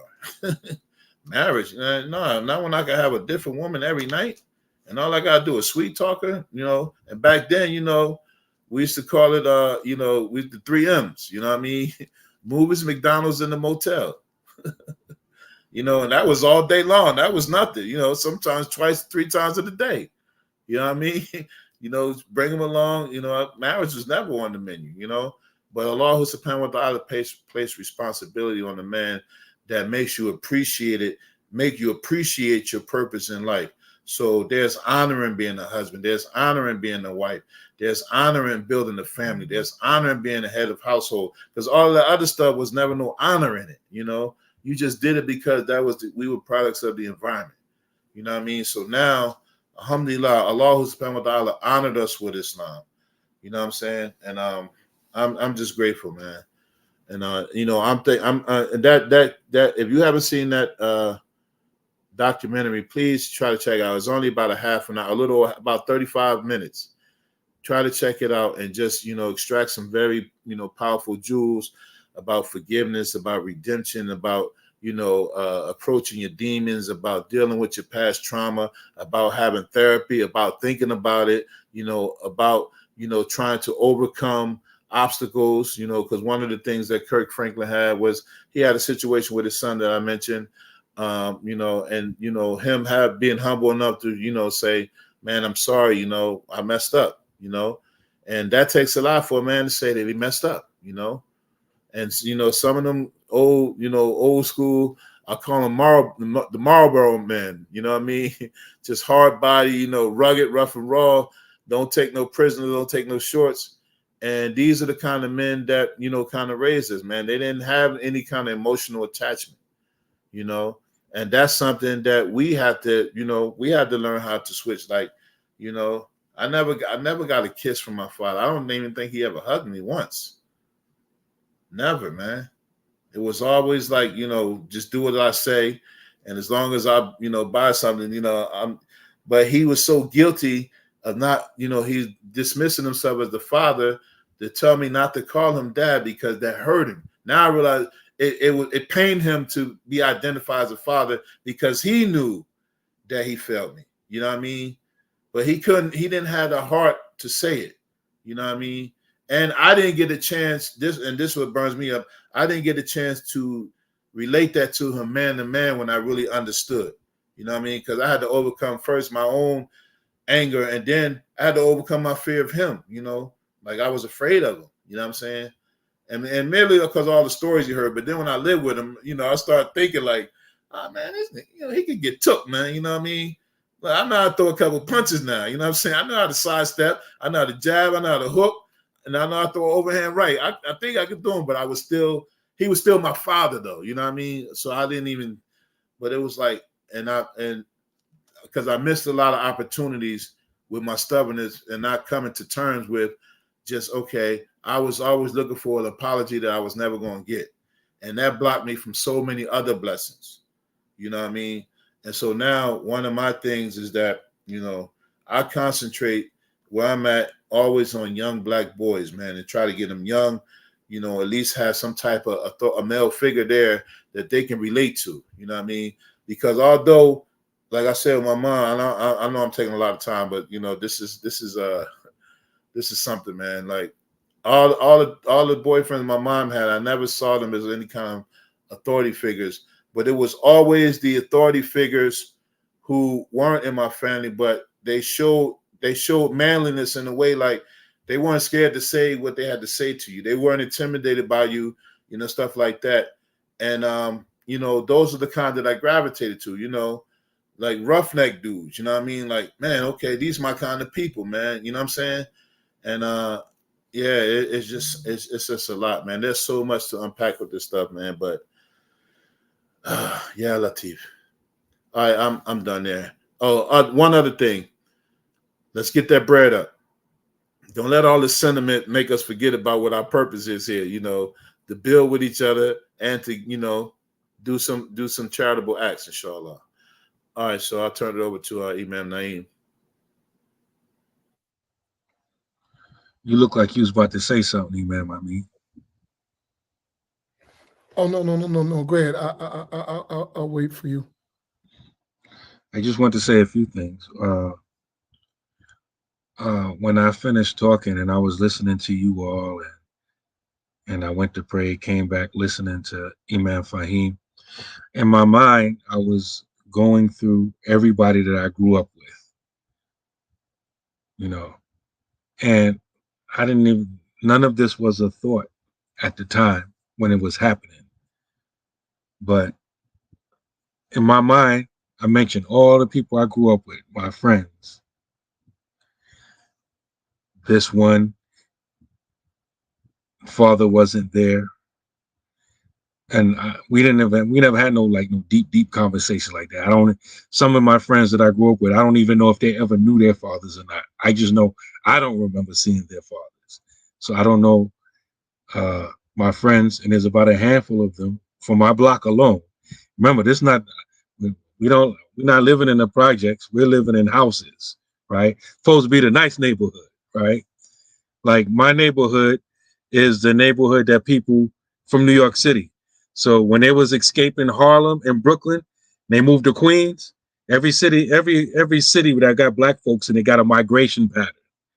The migration pattern for New York City is like Harlem and the Bronx, downtown through Manhattan, across the bridge through Brooklyn, all the way through Brooklyn into Queens and into Long Island. So, if you're in Long Island, you, like we used to say, moving on up, like the Jeffersons, right? So a lot of, my parents and all of my friends' parents that lived on that block, that was like their parents, first house. They moved out of the projects to move to a neighborhood like that. Even in that situation where we supposed to be moving on up, right?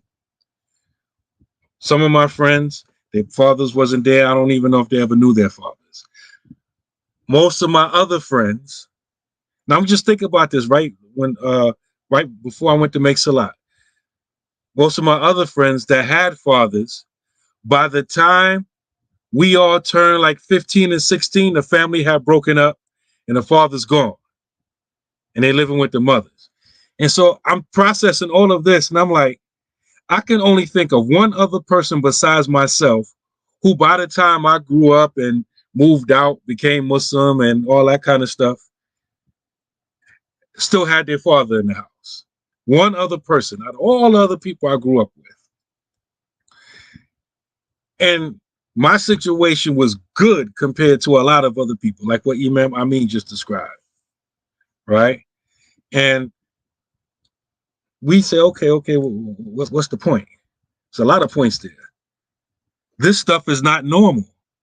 most people around the world don't go through what we think is normal. And as one who goes to the African continent a lot, usually these type of conversations come up when you meet someone new and they ask what's your name, then they ask you what's your surname, meaning your last name. Okay, it's different, right?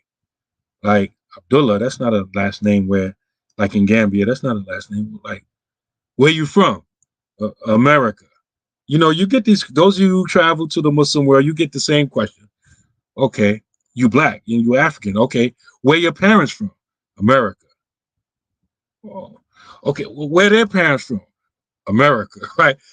A lot of them don't know about slavery. And if they do know, they don't know enough to know that what took place, that this was some real sick, psychotic genocide, scientific experimentation going on. They don't understand that. And so by the time you realize that they don't know really what an African American is, and on the continent, trust me, there's a whole lot of myths about what we are or who we are. Some of them think that, well, you know, we are descended from a group of Africans that just voluntarily got up and left Africa and said, we're not African no more. And we forget our lineage. We hate Africa. We hate it here. So we go to America. A lot of them think that we're descendants of them, right? No, that's not true, brother Nduge. That's not what happened, right? Right. And so it's a plethora of different false ideas they have about us.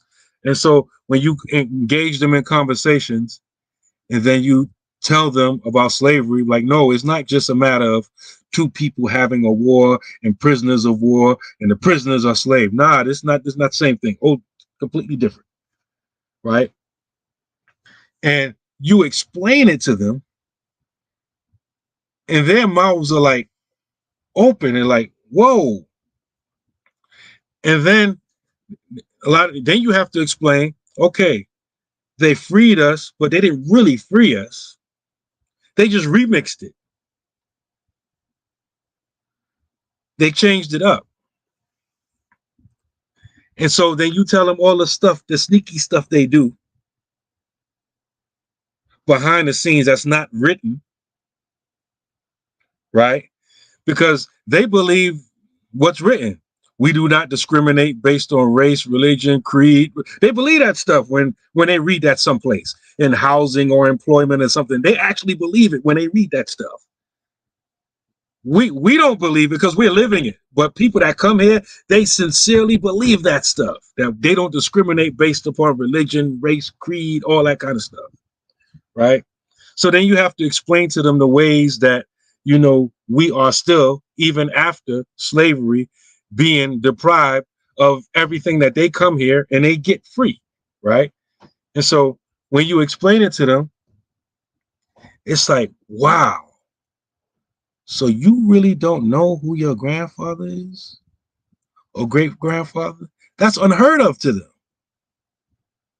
because that's just common knowledge. And I was thinking about something that I just recently found out. Like my mother, like I remember when I was real young, both my parents are from the South, right? So I remember visiting my mother's family and her mother, you know, my grandmother. You know, I just assumed that, you know, my mother's father was dead and that the man who my grandmother was with was someone she met later in life. Is none of my mother's is not none of my mother's siblings wasn't none of their fathers, right? She got a lot of siblings, right? You know, country families got a lot of kids, right? That's why I got a lot of kids. Family from the country, right? Anyway, so I just assumed that he was dead to some other guy. All right, yeah. My mother told me recently that she just met her father. I forgot how many years ago. Maybe Samira, if she's in the comments, she can tell us. She was there. She just met her father. I'm 51 years old. Maybe she told me this like maybe 3, 4, 5 years ago, something like that. She finds out that her father is her mother's cousin. She finds out that her father is her mother's cousin. And he's still alive. And she just met him. So she's meeting her father for the first time, and she's in her late 60s.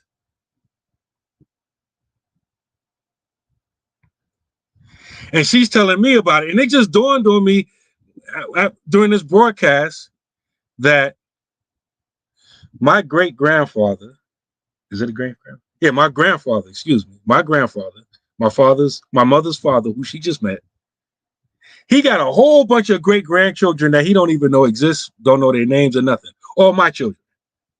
I got a whole lot of children. And he don't know none of them. Don't know their names, nothing.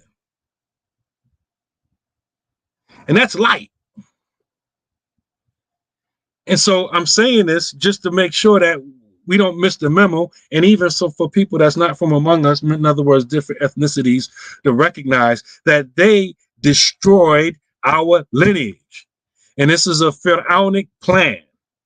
With the pharaonic plan, not to go into it, I'm going to just keep it real simple for you. Pharaoh, what he did to Bani Israel, at first, he did it himself, meaning his people, the Egyptians. They did the oppression, hands-on oppression. But after a while, they were able to have some people in place in Bani Israel to do the oppression for them on their behalf. They begin to do it themselves. The wet nurses and all of these people, the hypocrites like Qarun, they began to do that to Bani Israel. So after a while, Bani Israel were oppressing Bani Israel on behalf of Pharaoh and his people. And it's the same thing with us, black folks in this country. Yeah, the white man, the European started it. He initiated it. He put the system in place. But now it's remote control. We're doing it to ourselves on his behalf, and we don't even realize it. It's just normal. It's normal for a woman to lie to her child about who her father is. It's normal to not even know who the father is, even if you want to know. And so I just got two more points to make, then I'll pass it to Imam. Amin. Imam Faheem was talking about being scared of his father. Let me tell you something, right? When I was in high school, my father went down south, right? So I borrowed his car, right? I was in high school, I borrowed his car, right? I went uptown to see my brother, pulled up in my pop's car. My brother was scared. My brother was like, yo, what you doing here in daddy's car? I took it, right? He's like, I ain't getting in that car, right? Like, oh, man, you a sucker, man. Come on, get in, man. He like, nah, I ain't getting in there. Nope, right? Like, oh, man. I drove all the way up to the Bronx for nothing, right? My brother lived in the Bronx. I grew up in Queens, right? So, I just hung out the whole day, put the car back, right? So, decades later, my wife Sabira knows this story, right? We go to visit my parents, and she snitches. How you snitch like 30 years later, right? She snitches. She's still sitting there telling my father about it. I ain't never told my father about it, right? I'm shook. I'm sitting there. I don't know how many years ago this was. This had to be like, I don't know, 7, 8 years ago. So I'm in my mid 40s, right? Right? I'm sitting there shook. There's Samaria talking. Yeah, he took your car. I'm like, subhanAllah. Right? And I mention that is the reason why I mention that is because it's that haba, that fear, respect that you have for your father. A lot of people are not growing up with that. A lot of boys don't grow up with that. And so they don't have no respect for male figures. When I seen this manifest, it was deep. I saw it on the wire first, but then I saw it in real life. On the wire, there was a point when the police came to the school, right? And they couldn't get the kids to shut up. Then a female teacher or the principal got up, was like, shut up, be quiet, everybody be quiet. Everybody got scared and got quiet. They feared that woman more than they feared the police, the male. They didn't have no respect for the male authority figure, but they respected the female authority figure. I seen that in real life. I seen that here in Pittsburgh. I mentioned many times I used to work at an after-school program center, community center type situation. And I've seen it there. The men that work there, it's like pulling teeth for them to try to get some respect or some cooperation from the young boys. But let one of them women walk in there.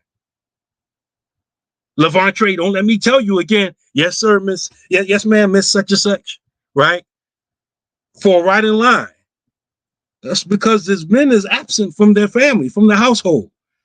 So that translates into a lack of respect for male authority outside of the household. I've seen it. I was like, wow, I'm really seeing this in real life. I've seen this stuff on TV. Now I'm seeing it in real life. Wow, subhanAllah. And so the last thing I have to mention is, okay, we talked about all of these things and we can relate to it in one degree or another. What do we do going forward? This falls under Amr bin Ma'ruf and Nahi al Munkar, enjoining what is right and forbidding what is wrong. Number one, with regard to us, ourselves, we make sure that we're not continuing the generational curse. The buck stops with us. We ourselves are not going to be a party to or participate in the cutting off and the breaking of our lineages. And that involves only being with someone when you're married to them, right? Because we're literally creating slaves. That's what we're doing. When you take the father out of the situation and you otherwise destroy your family, you're really creating slaves for the system, right? So we have to stop feeding the system. So we have to make an oath. We know it's haram, but that's not stopping some of us. Look at it from this perspective, that we will not conceive, cohabit outside of wedlock from this day going forward. We have to make that oath to ourselves, male and female. And then we also have to make an oath to ourselves that any children that come from us, that's our responsibility. We're not running away from it. No how, no reason, no justification, no excuse. And if we've done it already, we will try our best to fix, repair, share the knowledge, meaning the knowledge that you are the father, that he is the father, or whatever the situation is. It don't matter if they don't want to be in the child's life no more. They still have a right to know. And that father has a right to know. Even if you're not sure, you might be the father. We need to go get this. We need to go get some DNA tests and we need to figure this out. Well, I'm just letting you know around that time, I was with him, you, whatever is a possibility. I'm just letting you know. I'm trying to make it right. So this is what we have to do for ourselves. And if it's not relating to us, and this really goes for brothers and sisters. When I first had it in mind, I was thinking sisters, because our sisters, meaning black sisters, meaning Muslim black sisters and non-Muslim black sisters. A lot of times sisters themselves who are not involved in certain behavior, they nevertheless co-sign it when their friends do it. We are notorious for this, right? The sisterhood stuff. We help our sister when she's wrong and we help her when she's right. Not in the way that the Prophet sallallahu alaihi wasallam said it, by preventing them from being wrong or from wronging others, right? Help your brother whether he's oppressed or being oppressed, right? That hadith. We don't do it that way. A lot of times we co-sign when our sister girl is doing something like that. We have to make a promise to ourselves, sisters, that if we know someone who's in the process of destroying their lineage, that they won't co-sign it. You can't make nobody do anything, but you can at least say, sister, you're wrong. And I don't co-sign it. I don't co-sign that. And brothers, we have to do the same thing. Brothers that's not involved in their child's life, no reason, nobody's keeping you out, because a lot of times women keep the father away from the child. But a lot of times they don't keep the women away from the child. He's voluntarily staying away. And we know about it. We have to encourage him. Listen, man, get involved in your child's life. And that's a sucker move. You ain't cool, right? I don't care you out here doing that. You ain't cool. You a sucker. You ain't even in your child's life. No, but we don't respect that, man. And that has to, and we have to do that. And many times if we do that, because we're real sensitive and fragile, we might lose that friend. And I think that's a friend worth losing if we have to give that kind of advice. If we have to get quiet on that subject just to keep the friend, I'd rather just lose the friend. And so this is my advice going forward. Well, alhamdulillah. Imam, Amin.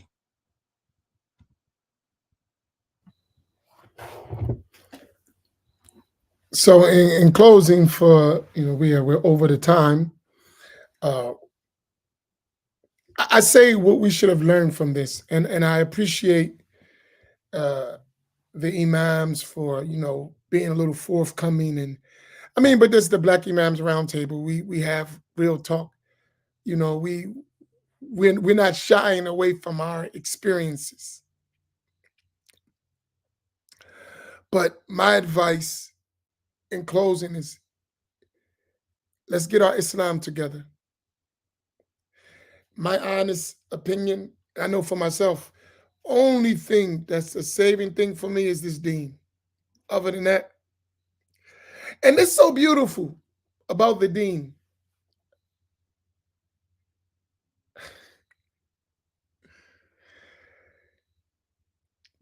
It don't leave traces when it cleans you up. Subhanallah. When the deen cleans you up, it don't leave those traces. Right? Every one of us know ourselves, right? Every one of us.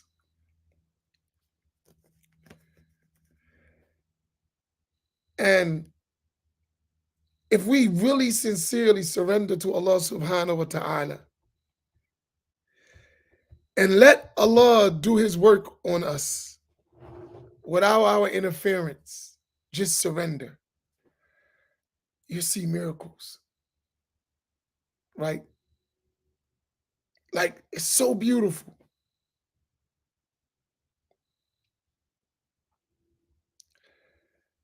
And I think we need to do that. But we need to get the deen right. We need to understand Islam well for it to work in all of its aspects. In terms of creed, in terms of practice, in terms of spirituality. We need to get all that stuff right.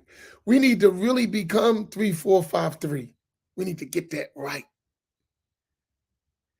Because it is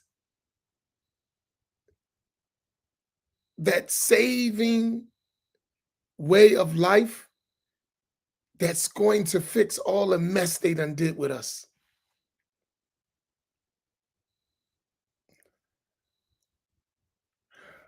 Sometimes, especially in the masjid, I'm like, I love Islam. It's so elevating how Allah does with the believer. Like, amazing.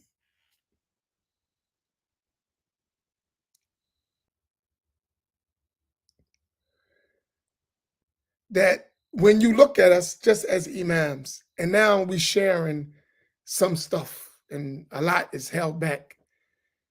But if you see us, you will know that we got all this stuff that we went through, that we've been through, you can't tell. I remember, I'll tell you a story.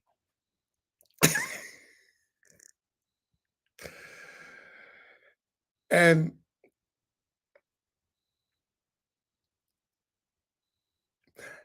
early in the 2000s, I had like several death threats put on my life by those on the minhaj. The big dogs, they said, that deviant Ash'ari Sufi guy, his blood is lawful. Right? I never forget this. So all those dudes were sitting out in front of their mosque after making that crazy statement. The guy who made it was in another state, but they was spreading it. And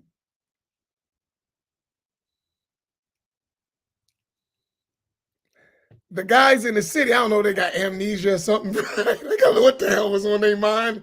They was talking like that. and we had to pay him a visit. And when we paid him a visit, they automatically remembered, oh, that's Islam that changed them. Right? Like instantly, they were like, whoa, okay, that was the deen that changed them. To the point that before deen, they wouldn't even have thought of some stuff like that, right?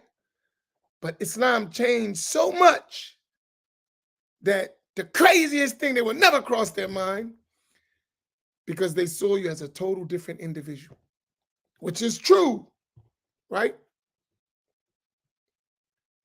That's so beautiful, right? When you think about it. That is so beautiful. And all of us in our own reality who have really surrendered to Allah subhanahu wa ta'ala and took this deen serious, have something in your life that Allah just veiled from people, right? And made it as if it never existed.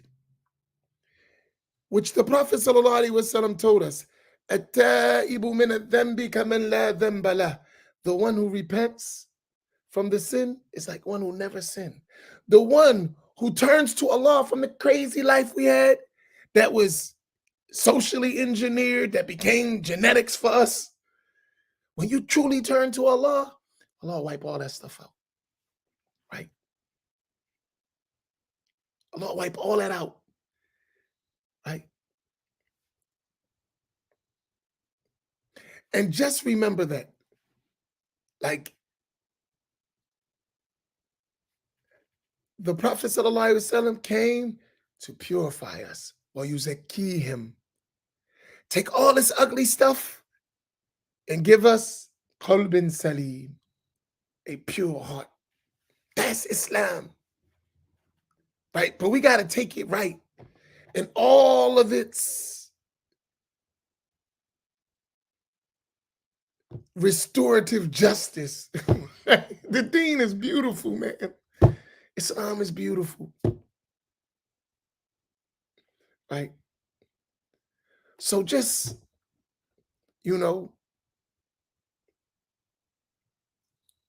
I have a buddy, right? Arakia's husband. It's my man's, right? He's like, this guy, man, he's like, he's, maybe the wife probably be like, ain't all that. But to me, dude is the man, right? Like, I admire him so much. I want to tell you about him though, right? When I met him, it's 30 years now. Wow, time flies. It's 30 years. He was the first Muslim I met in the federal penitentiary. Federal wasn't the penitentiary at that time. It was a federal institution. Later, I went to the penitentiary. That's another story. But I first come to, because in the feds, you don't know nobody. That's the whole world. You know what I mean? So I'm from Atlantic City. It ain't a lot of people from Atlantic City at that time in the feds. I don't know nobody. So you don't know nobody. You walk in and it's just you, right? And he was the first Muslim I met, right? New York boy from Queens, gold teeth, New York. Right?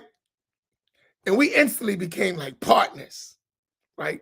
He from New York, I'm from Jersey. And from that day we met. You Muslim? We Muslim? Yeah, and we start talking, right?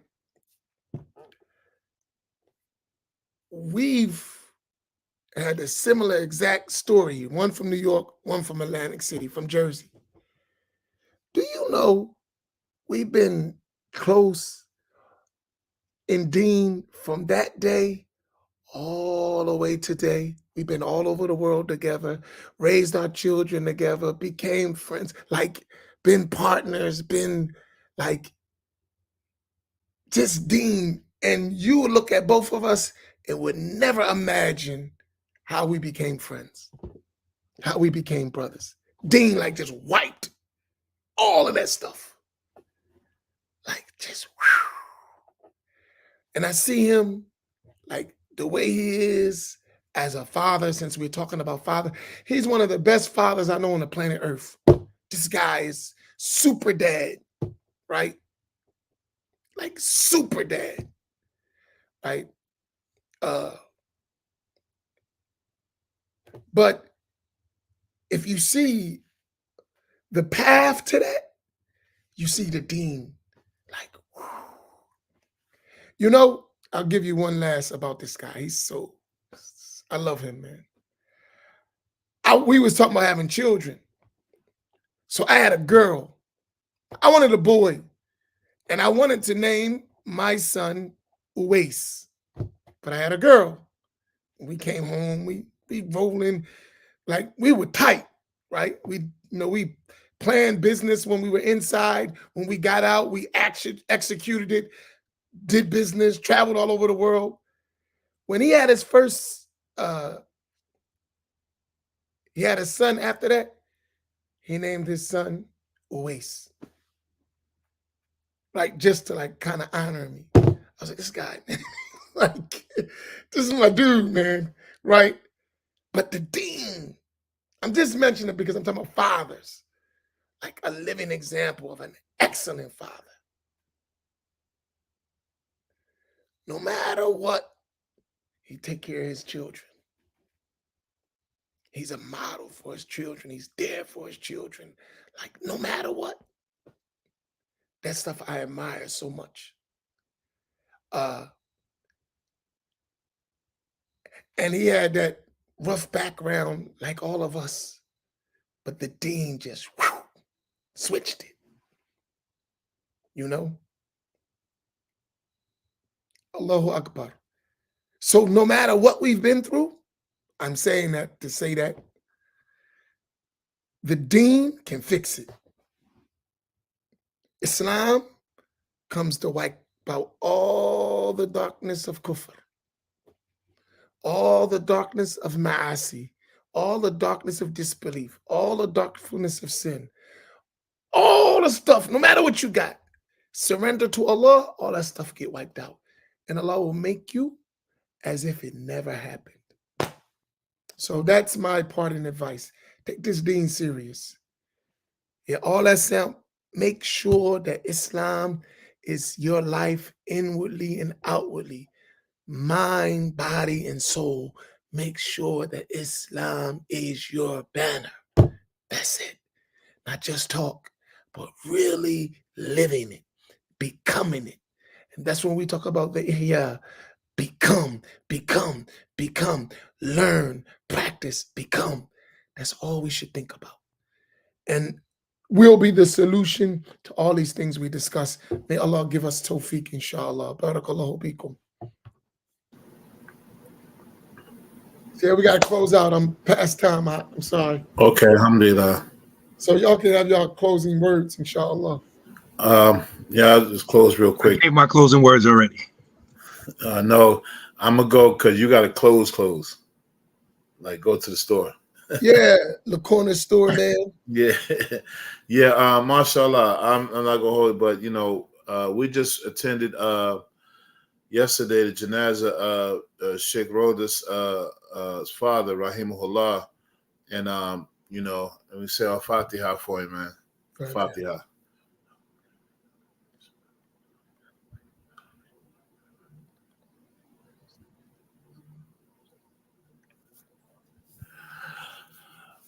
As I was there watching, Sheikh Yahya, you could tell that he was raised good, man, because, he had a relationship with his father. His father was there. And, you all know the story how his father, accepted Islam recently.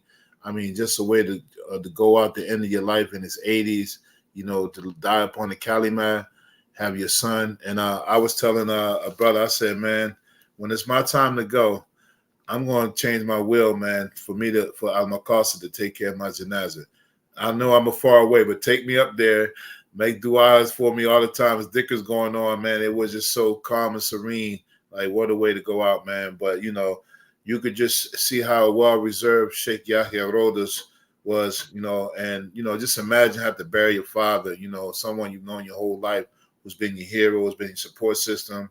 And I'm sure, you know, from where he come from, he had, you know, he had support, you know, he had a father in his life, you know, they gave him manners and then to become Muslim and then to be the example that he is and to see his mother and father and the impact of, you know, in that area, you know, it's not like a lot of us up there. Then, you know, other people who live up there seeing all these, you know, fair-skinned Muslims, and it's like, not only are they, you know, they're scholars, like, and then all this brotherly love. I know you could just feel from his family, like, wow, man, all of these people, we don't even know who they are, out because our father or grandfather, whoever, is a Muslim. Like, you know, it was just fascinating, you know, and just, and to close, like, if you've been fortunate and blessed to have your father in your life, you know, thank Allah subhanahu wa ta'ala. Give your father a call tonight if he's still alive, and just thank him for being there, you know. Just thank him for being there. And if you've been deprived like many of us, just try to change it around, you know. Forgive your father, whether he's alive or whether he's dead, you know. Forgive him and be the change that you know what I mean, that you didn't get. Be the example that you didn't see, you know. And that was one of the driving forces for me, like, because I was crushed so much about my dad not being there.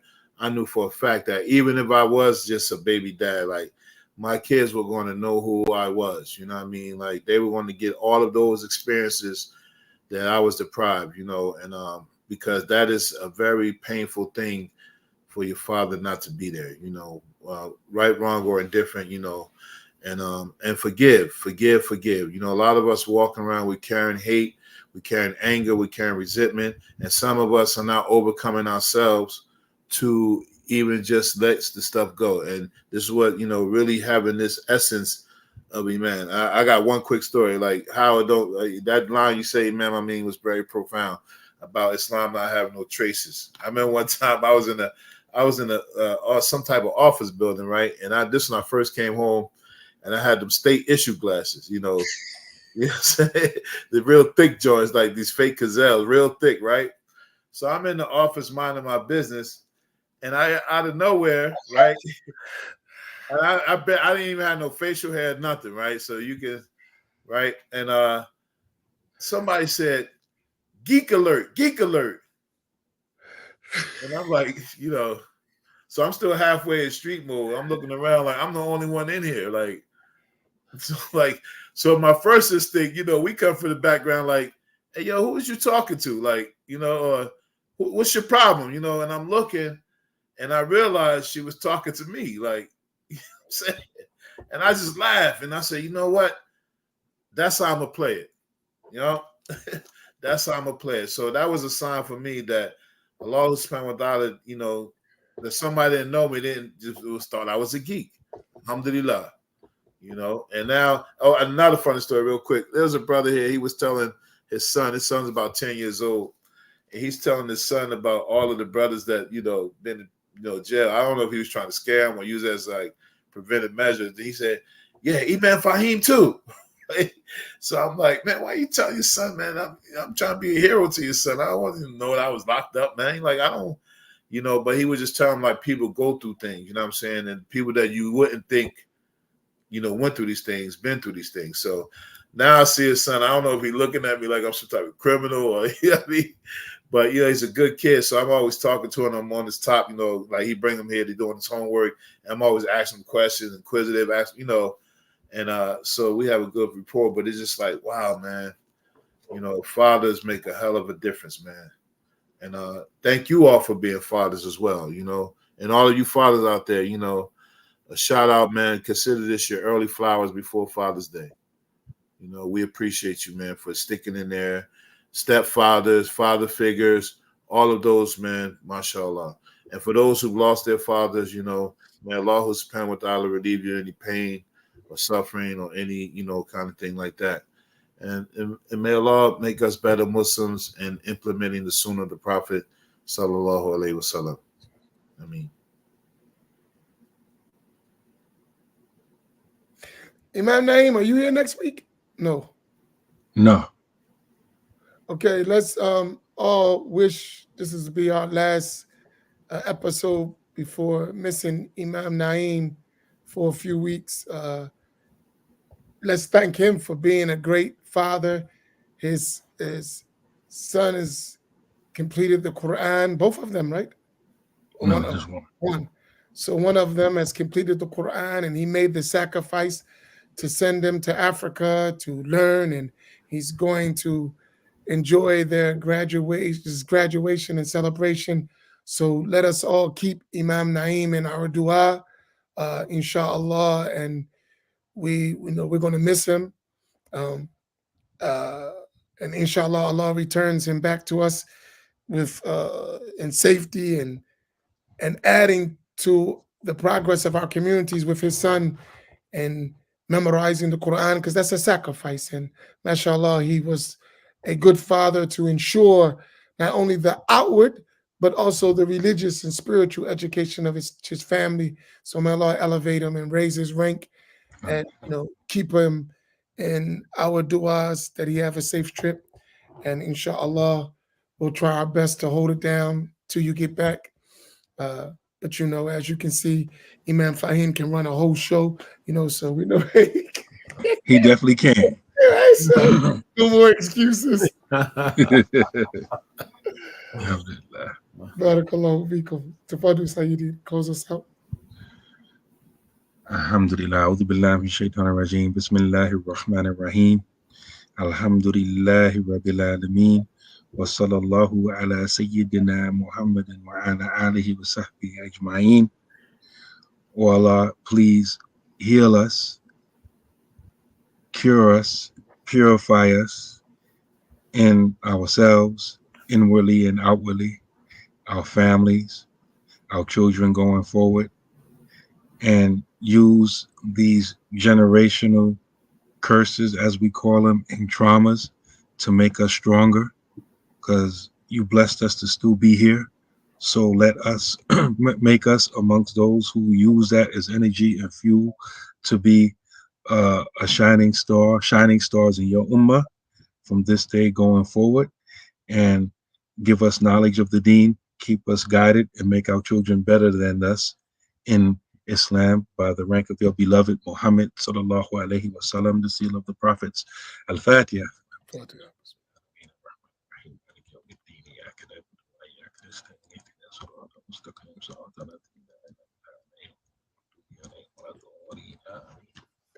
Assalamu alaikum wa rahmatullah. Inshallah, we'll see you tomorrow morning at 6 o'clock for our reading in Riyadh al-Salihin and continuing the Ihya of Imam al-Ghazali. Barakallahu bikum.